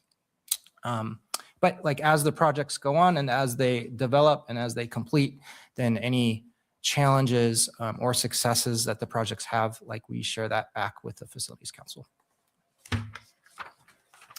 And this kind of gives us some perspective, and I also believe is connected to some of the discussion and that's been happening today. Funding recommendations and targets on deferred maintenance. There is no definitive rule on the level of preventative maintenance necessary or funding necessary to avoid deferred maintenance. But several years ago, there was research done by the National Research Council. And in general, if there was possibility of 2 to 4% of the replacement cost value of facilities that was able to be allocated to deferred maintenance, then that was a favorable target. So when we think about our portfolio as a state, excluding the University of Infrastructure, of facilities infrastructure, the 7.3 billion, and that 1%, 2%, and 4% scale can be seen for us for scale and for perspective.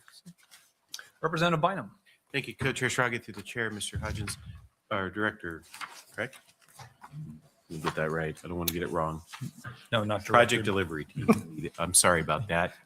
We promoted you to director. Careful now. So we talked about this being kind of this, there's no definitive rule, but has the department or the division established a rule? Yeah. And if so, what is it? Yeah. Mr. Hodgin. Yeah, thank you through the co-chair, Schrage and Representative Bynum. Our department, and just give some perspective to, and to kind of connect to these percentage scales that are here.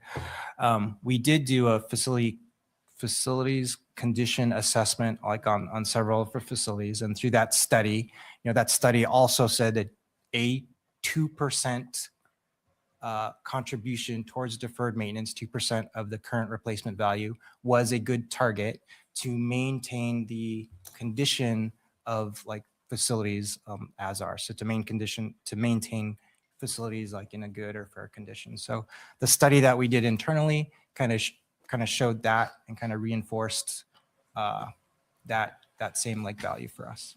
Quick follow-up. Thank you for that.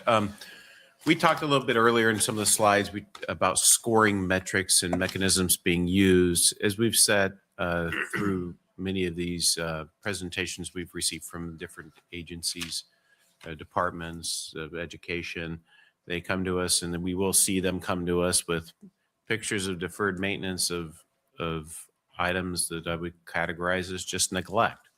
And then there's legitimate aged equipment, things that are breaking that need to be replaced due to age. All of this deferred maintenance ultimately comes down to that we don't have new facilities, but how much level of preventative maintenance we put into our facilities makes a big difference on life extension. Do we evaluate and or score the departments on how well they're actually performing preventative maintenance? No. I want to answer this question here. Rick asks a question. What's wrong with them bringing their budget to the table? And then the legislature just appropriates the funds for that year. And we don't have to deal with this deferred situation, deferred maintenance. Okay. Let's take a step back for a second. The only reason that we have a deferred maintenance list is because year after year after year after year, some sort of maintenance item that's $25,000 or greater is not getting done. And that's why they call it a backlog. Okay. So if you were, and let me just back this up just a second. This is a good example here. The slide that they just presented with recommendation. Okay, this slide right here. In order to avoid deferred maintenance means you have to do maintenance. And what Rick is getting at is why can't they just bring their maintenance requirements to this budget every year, bring it to every budget, and then the legislature funds for that maintenance project or that maintenance need. Okay. And then there would be no need for a deferred maintenance conversation because you've done the maintenance for that year. Okay. Totally legitimate question. It's a legitimate expectation, right? Because each one of us has a vehicle and we know when we need to replace the tires. We know when we need to do an oil change. And if we don't replace the tires, we're likely to have an accident, and that would cause us a larger maintenance bill, maybe even repair bill. Okay. If we don't change the oil, we don't service the brakes, then you have to replace engines or you have to replace rotors. And those are more costly in the future, right?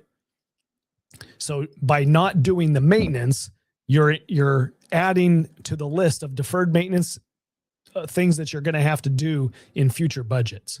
Okay. So the only reason we're having a conversation about deferred maintenance is because those items didn't get appropriated money. They didn't get addressed in previous years. All right. What this slide is saying is that if you want to address this year's maintenance, not the deferred maintenance list, but if you want to appropriate a sum of money that's in a ballpark, it's just a recommendation, then you look at the replacement cost. This is just a formula. It's just a way to come up with a dollar figure. You look at the replacement cost of the value of that item, whether it's a building or something, a bridge or whatever. Okay. And you say, if that's $7 million to replace this building, it's going to cost us $7 million to replace it. Then you spend each year on maintenance $73 million.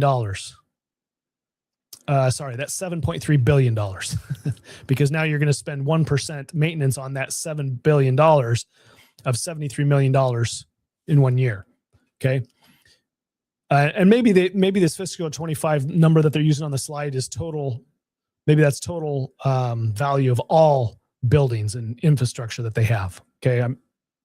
Anyway, the point that I'm trying to get to is if the legislature appropriates 1%, 2%, or 4% of that replacement cost as just a figure for doing maintenance every year, then you avoid, it is more likely that you avoid adding to or creating a maintenance, a deferred maintenance list into the future. This isn't addressing the maintenance list or the deferred maintenance list.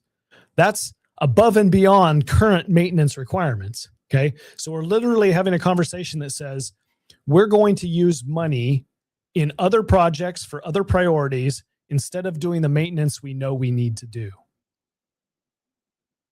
Because we don't do the maintenance that we know we need to do, and we're going to spend our money, we're going to prioritize spending it on other things, you end up with a deferred maintenance list that then adds to the budget. It's kind of like going into debt. It adds to future budgets because it just starts snowballing. That's what we see with the department or with the university system. They have spent so many years prioritizing their money in other areas and not dealing with the maintenance because it's easier. You don't like, you don't get elected spending things on maintenance. You get elected on new programs and new things that, and paying people's paychecks, right? So the incentive is not here to do maintenance. It's a perennial problem at every level of government. You're always going to have people that are like, well, we can skimp on that maintenance this year. This paying for childcare is much more important. Subsidizing childcare is much more important than doing deferred maintenance. So we got to create this new childcare program, and we'll deal with the maintenance later. So no, I mean, technically speaking, they could come to the legislature with their maintenance request on their budget, on their line item, say, hey, these are the 10 things that we've got to do maintenance wise this year. And this is the dollar figure. And that's what we need appropriated for. That's not happening. Okay.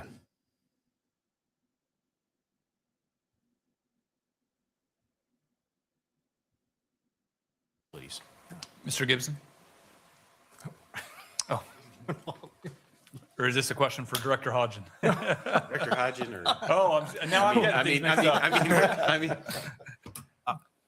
Mr. Hodgen. Yeah. Through the co-chair Shruggy, Representative Bynum, I love that question. Like, thank you so much. Like through, and we're always open to like different ideas of improving our ranking and scoring process and making it better.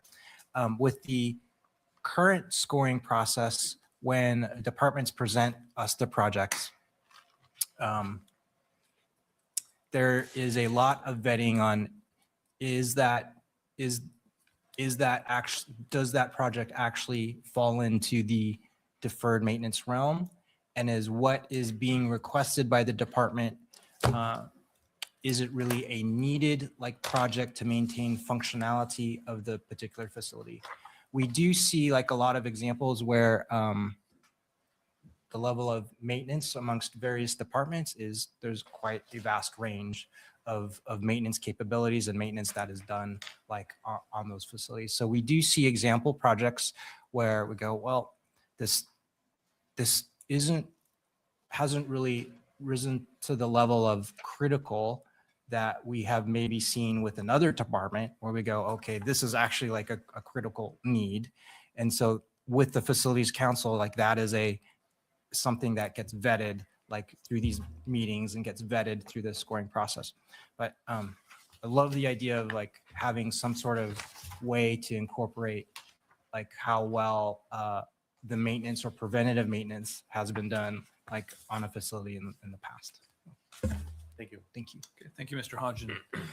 I've got just a couple of questions myself that I think will be fairly straightforward. The first question is just going back to the kind of example scoring. Let's see, what slide is that? My apologies, slide 11. Just the systems factor is kind of the condition of the facilities. Is that correct? Mr. Hodgen? Yeah, Chair Shruggy, yes, for a particular system in the building, the condition of that particular system in the building, yes. As we've watched the deferred maintenance backlog grow over the years, I'm just curious, if you were to take all of these projects and assign them like a green, a yellow, a red value, with the higher the system factor being, you're looking more towards red, it's more critical. Are we seeing kind of a shift of the entire catalog of projects more towards that red, more critical, because there's just so much backlog building up? can you speak to kind of the overall value of those projects and whether or not they're getting more and more critical as time goes on and we continue to not, in my view, adequately appropriate funds to address the level of need that's out there? Thank you, Chair Schrage. I would say like over the last few years, we've seen the projects presented be more, I'm trying to think of the right word, but maybe relevant or realistic projects in which like we're seeing when we're seeing like roof replacement projects or boiler projects or HVAC projects, we're seeing them presented by the departments in a more realistic manner, because when they're not, or when the projects become like questionable, then they drop down, they are dropping down on the ranking. So I would see, so that's been my observation, is the projects that are being presented are the ones that actually have more need now. And that's kind of the realization that the Facilities Council has seen as they've been ranking them. Is it a correct way to, in kind of trying to summarize or simplify what you just said, we're seeing more projects submitted that are of that higher critical need level? Is that? Thank you. Yes. Thank you. Back to slide 5, if we could quickly. We talked earlier about the use of capital income fund and direct appropriations to address the courts and the UA system. In terms of the capital income fund, we talked about OMB having some discretion in how to use those funds and to prioritize those based on all these factors that we've just talked about. But courts are separate from the administration. So in the instances where I see capital income fund appropriations to the courts, can I presume that those are all direct legislative appropriations using the capital income fund? Or in those examples, is OMB telling the court system, we have funds that we're able to utilize to address your deferred maintenance needs? Can you speak to that, Director Sanders? Chair Schrage, yes. So for the record, again, this is Lacey Sanders. The Office of Management and Budget is directing through a reimbursable services agreement funding to the courts and the university to address their urgent needs. It is coming from the Alaska Capital Income Fund. This slide does not reflect any UGF or other direct appropriations to the university or the court system or any other agency for that matter. So if the legislature directed $2 million, just made up numbers, $2 million in capital income fund dollars towards the courts, that would not show up on this slide? Through the chair, or Chair Schrage, that has not occurred. Okay. So the appropriation has been made to the Office of Management and Budget. And to that point, I'll just share for the committee's awareness, this year in the capital budget, we did propose moving it from the Office of Management and Budget direct to the Alaska Capital Income Fund funding will go directly towards, or excuse me, directly to the Department of Transportation and Public Facilities. OMB will still participate in the allocation of the funding, but we're trying to limit the amount of papers that we're moving around. So the money would go directly to DOT. OMB would do the same process, which is, does the university need some? Does the court system need something, or other agencies? And I think probably my final follow-up for right now, before I go to Co-Chair Josephson, this year, the Senate has proposed directing or directly appropriating capital income fund dollars towards Mount Edgecombe. There's nothing inappropriate about that. Is that correct? And as a follow-up to that, would there be anything inappropriate about the legislature directing capital income fund dollars to the courts or to the university system directly? Through the chair, or Chair Schrage, excuse me. The legislature has the power of appropriation. So the legislature can direct that money to wherever it wants to go. It has that, it's a designation to deferred maintenance, but the legislature could use that money for anything that it intended, for any state agency that it intended. So to answer, that answers both of your questions, I think, both the Department of Education and the university and courts. Okay, thank you. Co-Chair Josephson. The previous question gets right into the rub of the matter to me. So you have a facilities council that tries to methodically go through, looks like an intelligent process, thoughtful. But you're saying, even though if the legislature says we'll appropriate $28.2 million, that's deferential. That's saying, you administration, we love your facilities council, go forth and prosper, do what you will. But the legislature can also spend this money almost like it's UGF and just targets things. Is that what you're saying? Through the chair, co-chair Josephson, the legislature has the power of appropriation and can determine where funding is spent or allocated. Past practice has been to appropriate for this list that we have worked to develop a ranking process for.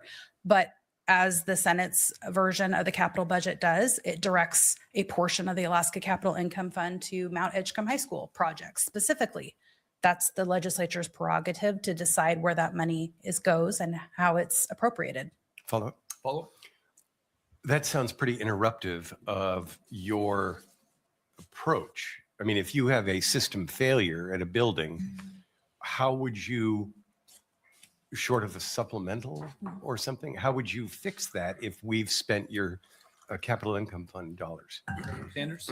Through the chair, co-chair Josephson, that is an excellent point. Right now, the process that has been utilized over the past years has allowed us the flexibility to work on emergency needs, true emergency needs, boilers failing in the Johnson Youth Center or something like that. By directly appropriating it to projects, we lose that flexibility in being able to administer the prioritized project list, ranking list. And also, as noted, right now, I believe it's close to $13 million is being directed at one facility, the Mount Edgecombe High School in Sitka, and that only leaves about $12 million for the rest of the state agencies to address those costs. I will note that the Senate version did include a direct appropriation to the university and the court system. Okay. Are you catching the drift of what's happening here?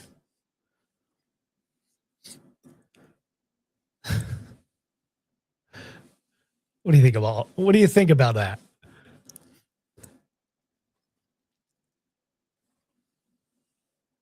The senator from Sitka and the senator from Bethel, Anchorage, but represents Bethel, co-chairs of finance in the Senate,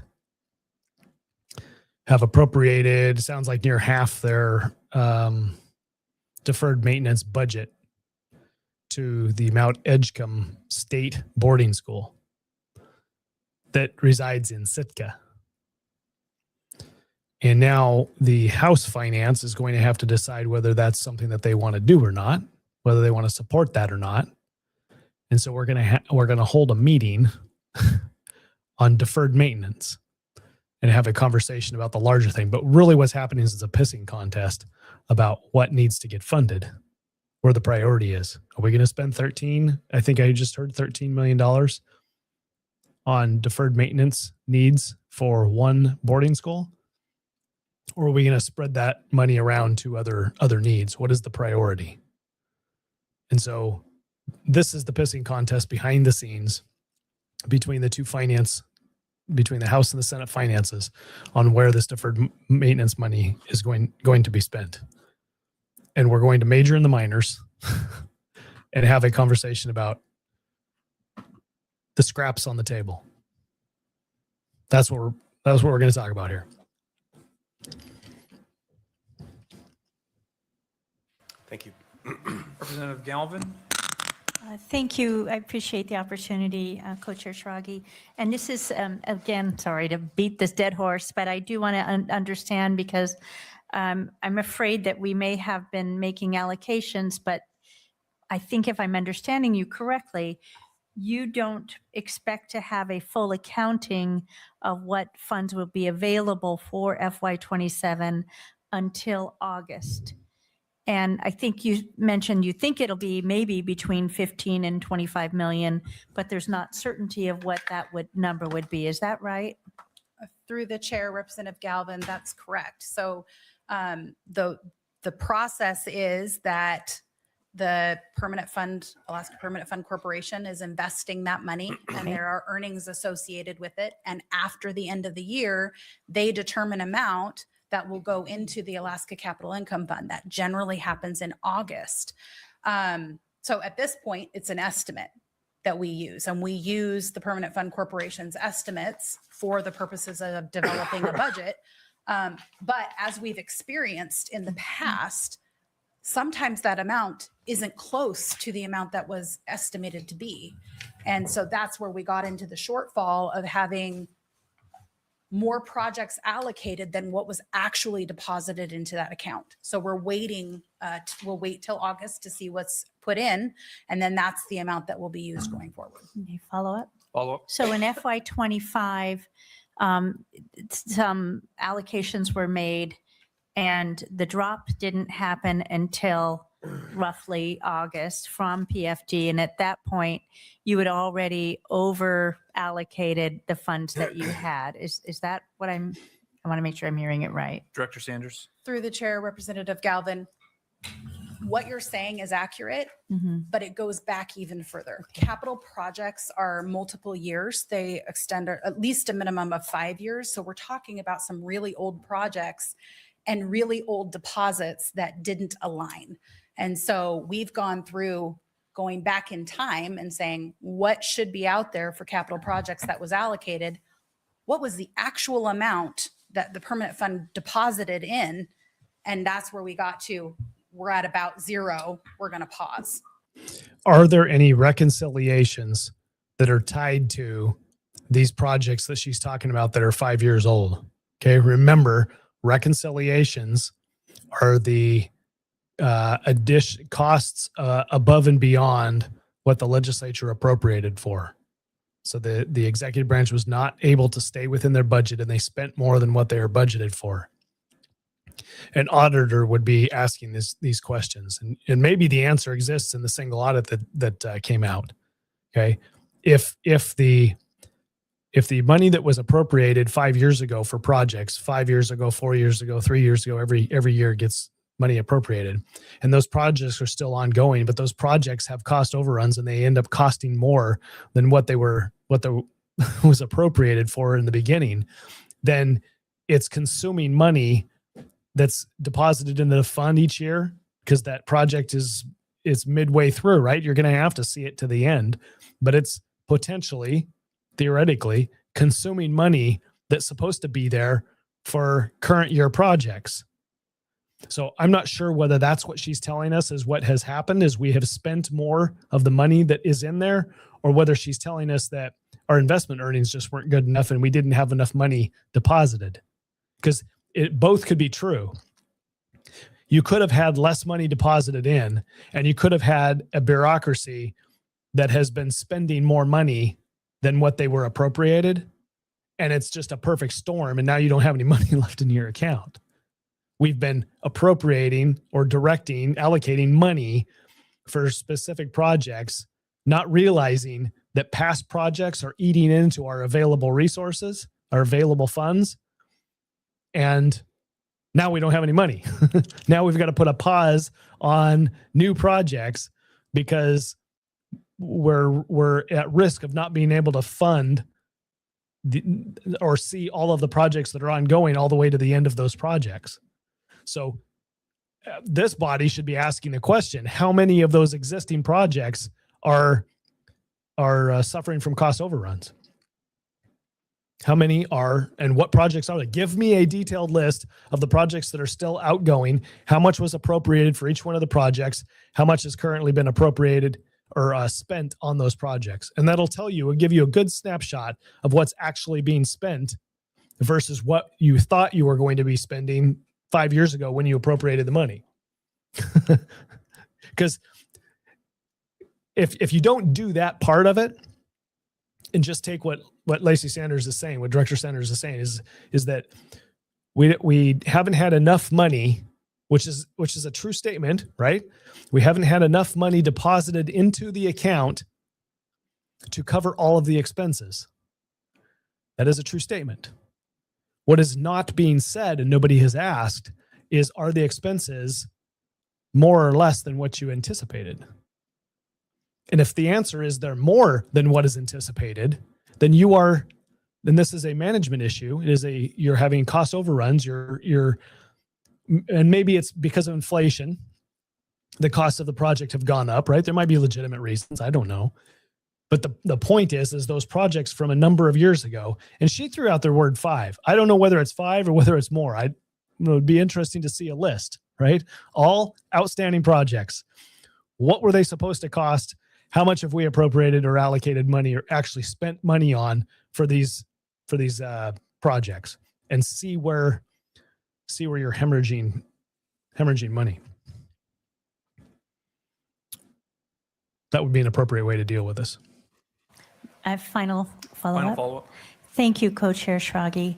The question is, if we proceed with what we see that's already on my understanding in the works with regard to an allocation, and it seems like maybe that hasn't gone over, perhaps, I hope, the amount that likely will be dropped in August, then will we be able to be, I guess I just want to make sure we'd be able to use these funds even if they're not yet in the bank, firstly. And secondly, if it didn't follow up, it didn't work out, and let's say instead it's 10 million or something instead of the 13, how would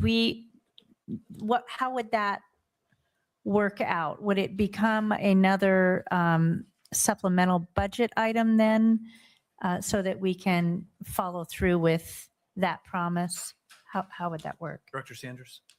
Through the chair, Representative Galvin, there are a lot of ways to approach it. A supplemental request for the shortfall could be requested, or the amount that is actually received from the Permanent Fund Corporation is the amount that is utilized and nothing more than that. That is the approach that should have always been taken, and it wasn't. So that's how we got to where we are. Okay, thank you. Back that up. Okay, I want to be respectful of our other. Then, so that we can sorry, I want to hear what follow she had to through say. with that Again. promise. How would that work? Director Sanders. Through the chair, Representative Galvin, there are a lot of ways to approach it. A supplemental request for the shortfall could be requested, or the amount that is actually received from the Permanent Fund Corporation is the amount that is utilized and nothing more than that. That is the approach that should have always been taken, and it wasn't. So that's how we got to where we are. So she's advising them that we have spent more money than what was actually put in the fund. That's what she's saying. This is what should have always happened, but it wasn't. We should never spend more than the money that was put in the fund from the Permanent Fund Corporation. Okay, so flag should be going off in your head right now. You're like, okay, well, how are you spending money if, like, how much money was in there that was not sent there by the corporation? How does any money get there if it wasn't from the corporation? How do you have any money to spend if it's not deposited there from the corporation? Okay, so one way that you could have this happen is that you've got projects, deferred maintenance projects that were appropriated for, but never maintained, never executed, or they were executed, but they cost less.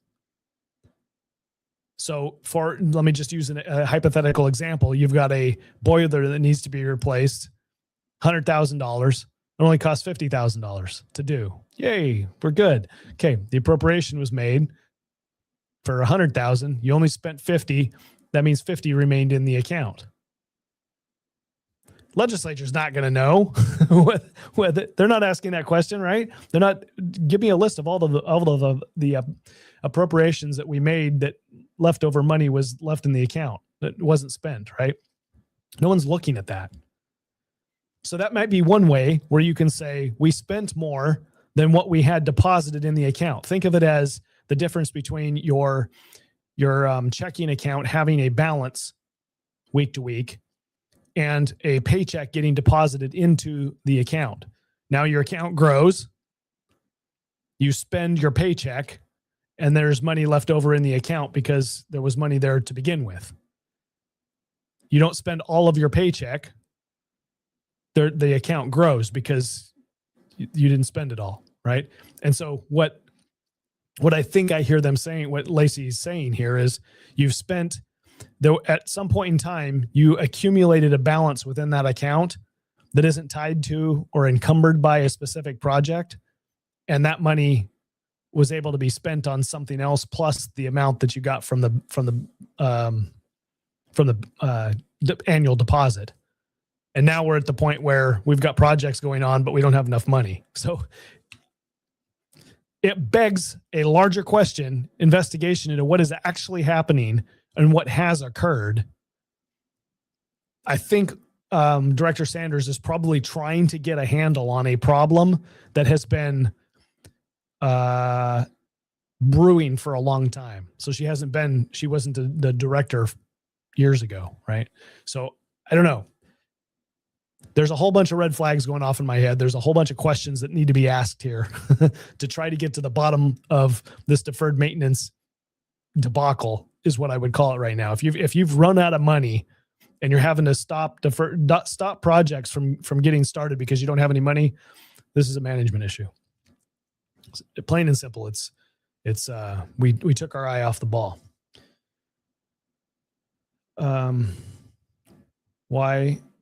Why is a maintenance project taking 5 years or longer?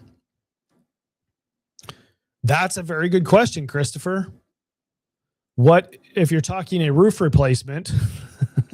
Roofs don't take 5 years to replace, I don't think.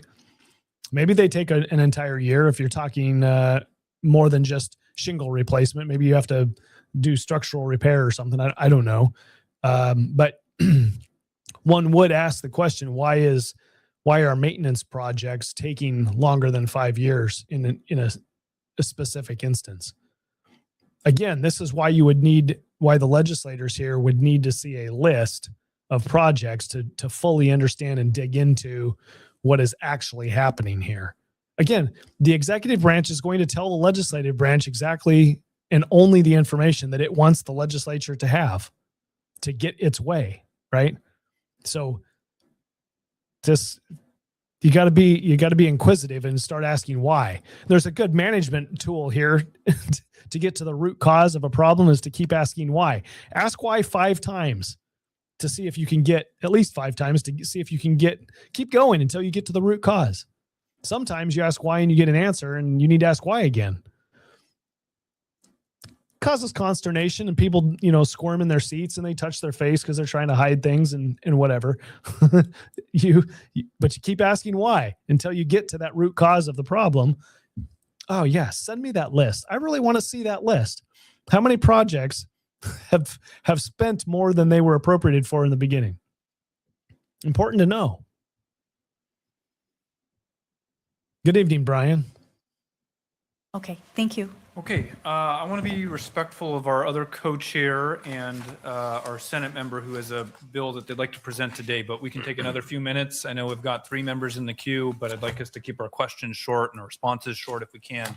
I've got Representative Hannon, Bynum, and Stapp, and then we'll wrap for the day. Rep. Hannon. Thank you, Co-Chair Schrage. My question is actually for either Mr. Hodgen or Mr. Gibson, and returning to Mount Edgecombe. Is repairs at Mount Edgecombe on the State Facilities Council ranked list of repairs? And if so, where in the list? Mr. Hodgen.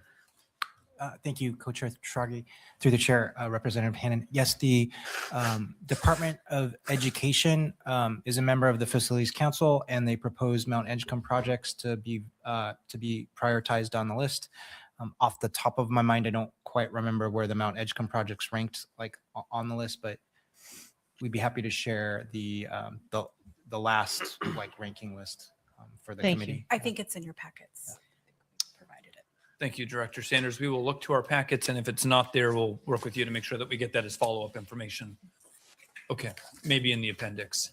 Okay, so multiple representatives have asked about Mount Edgecombe School. You can tell that this is the reason why you have this meeting. In my time in the legislature, I don't remember having an annual or regular deferred maintenance meeting. So I think this is a special meeting. And it's probably because there's a pissing contest between the Senate and the House right now on how to spend deferred maintenance money. People in other districts are like, why does Sitka get half the money? Why are they the priority? This is fighting over the scraps on the table. Representative Bynum. Thank you, Co-Chair Schrage, through the chair to Director Sanders. I guess I'm going to ask this as a kind of a high-level question, and this is only my second year going through this process. When we get to this point, we get to the capital budget, and we talk about a few things as we go through this process. Number one, we talk about preventative maintenance and the amount of money that we should be putting into preventative maintenance. We could argue where that should happen. I believe that should be happening at the department level, all the way down to the division levels in our operating budget. And then we get to a recapitalization of monies that we should be technically setting aside for construction of new facilities. And then we have deferred maintenance on those facilities of items that are over a certain amount. And one of the parts that I struggle with is that we get a budget from the administration, and in my opinion, should be outlining and laying out all of those needs.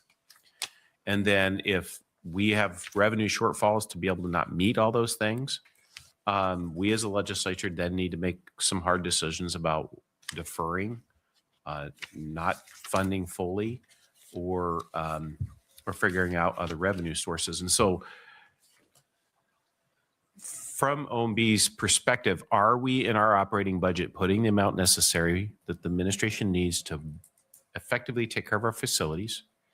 Is that being put into the budget by the administration?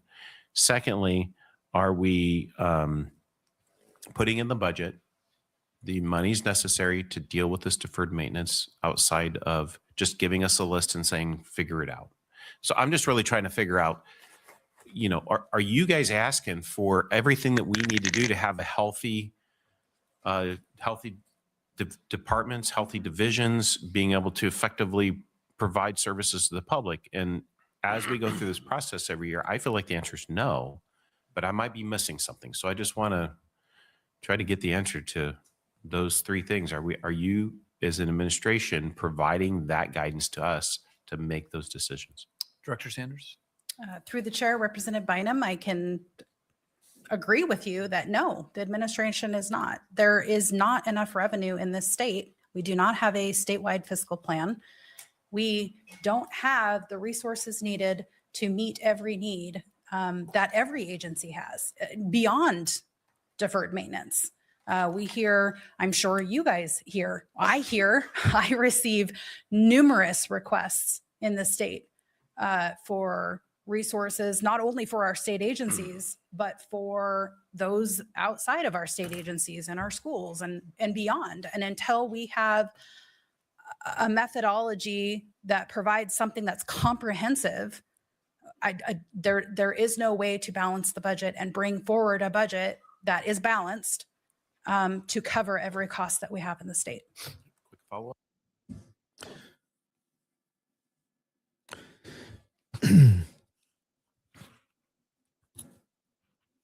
I am speechless.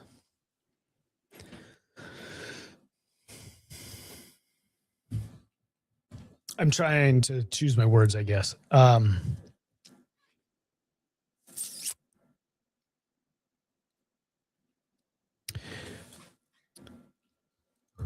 Maybe a question.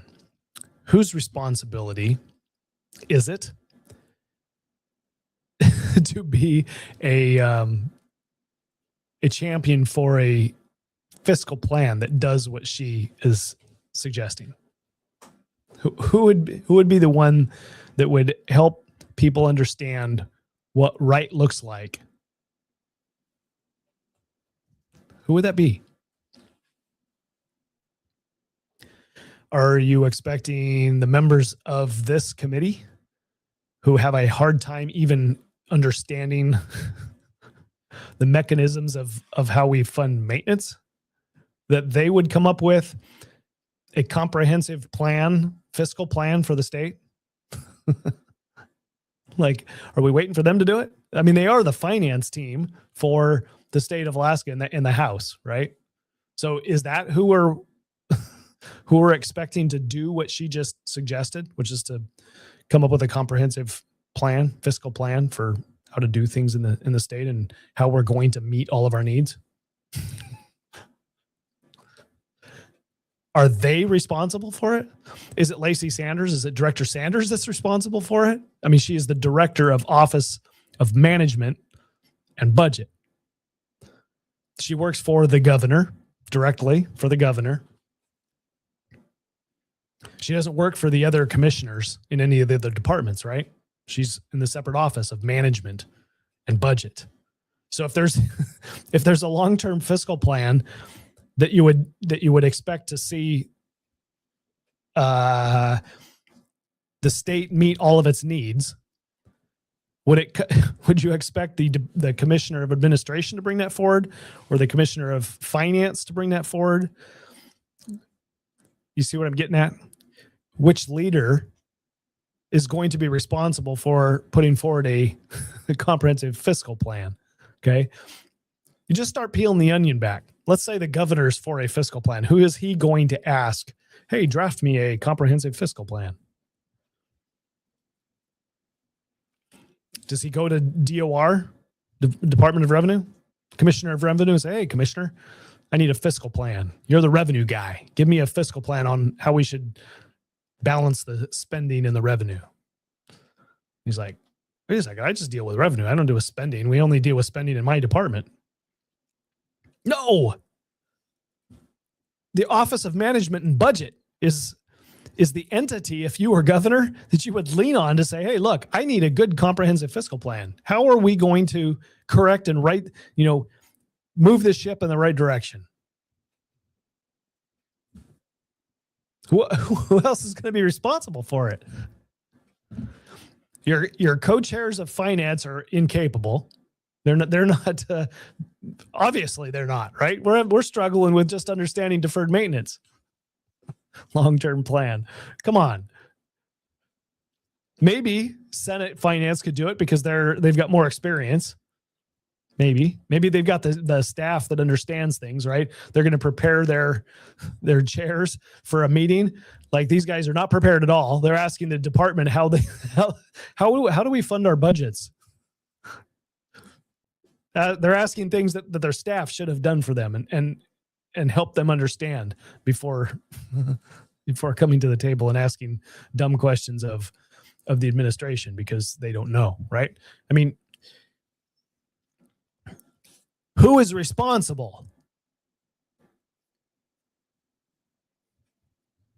If you listened to the show last night, I kind of leveled the hammer a little bit on industry and the business leaders in our community, who I think if you're running a successful business, you understand budgets, you understand priorities. Okay. I started out this session or this episode tonight by talking specifically about priorities. It's not the numbers as much as it is being able to prioritize. Okay. A fiscal plan is just, yes, it involves numbers and it involves levers and things that go into the mechanics of doing government, of an organization, right? Or multiple organizations.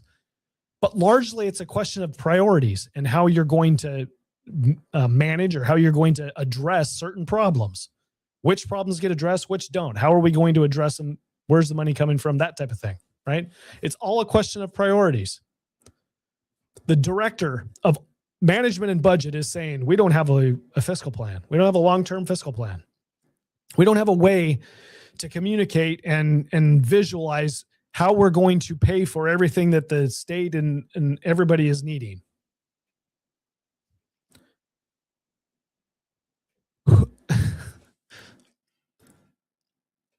Well, we could wait here 10 years and that plan and that understanding is not going to materialize on its own.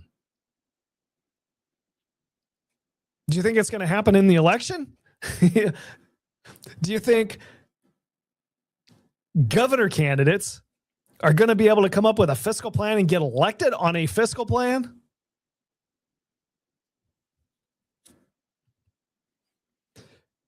can you communicate a fiscal plan in a 30-second soundbite? Because that's about the attention span that most Alaskans have with regard to gubernatorial races. Oh, I saw a picture of that guy or that gal. She looks good. I think I'll vote for him. I heard that 30-second soundbite. Yeah, that sounds good. I'm for guns, and I'm for PFDs, and I'm for limited government. Yeah, that's good. I'll vote for them. Who's got the capacity to actually develop a plan and communicate what needs to happen? If the responsibility is not in the Office of Management and Budget, and it's not in your finance committees in the legislature, where would it be? Where would it be?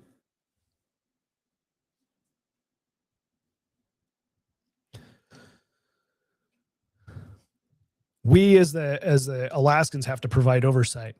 We do that through elections. We do that through feedback, right? Do you know what agency or what entity would put together a long-term fiscal plan? You would need to know that if you are going to ask somebody to do it and to prioritize it, right? So you're talking to your finance teams, you're talking to Office of Management and Budget, you're talking to the governor. Those are your key players who would be able to be in the position to put together some sort of long-term fiscal plan, or hire somebody to do it, a consultant or something, and come in and give them a recommendation. Okay. And yet you're sitting here listening to people who are incapable of doing it. This is the problem. This is why it doesn't happen. The people who are responsible are unable, I guess, unable or unwilling. Yeah, Lisa, Senator Stedman has the capital budget, and he was very much interested in deferred maintenance on schools. And that's what he was trying to juxtapose: deferred maintenance spending versus other spending that people are trying to do. And so how do you take the wind out of the sails of other people when you say, hey, well, we need to spend money on schools here. We can't spend it on the operating budget in schools. We'll spend it on deferred maintenance. And now you take the wind out of their sails. Anyway, so there's another conversation and the things that are going on behind the scenes with regard to that. But yes, it could also be that when Senator Stedman is talking about education deferred maintenance, Mount Edgecombe School is education. It falls under the Department of Education. It is the state's responsibility because isn't it a district? It's a state-run school.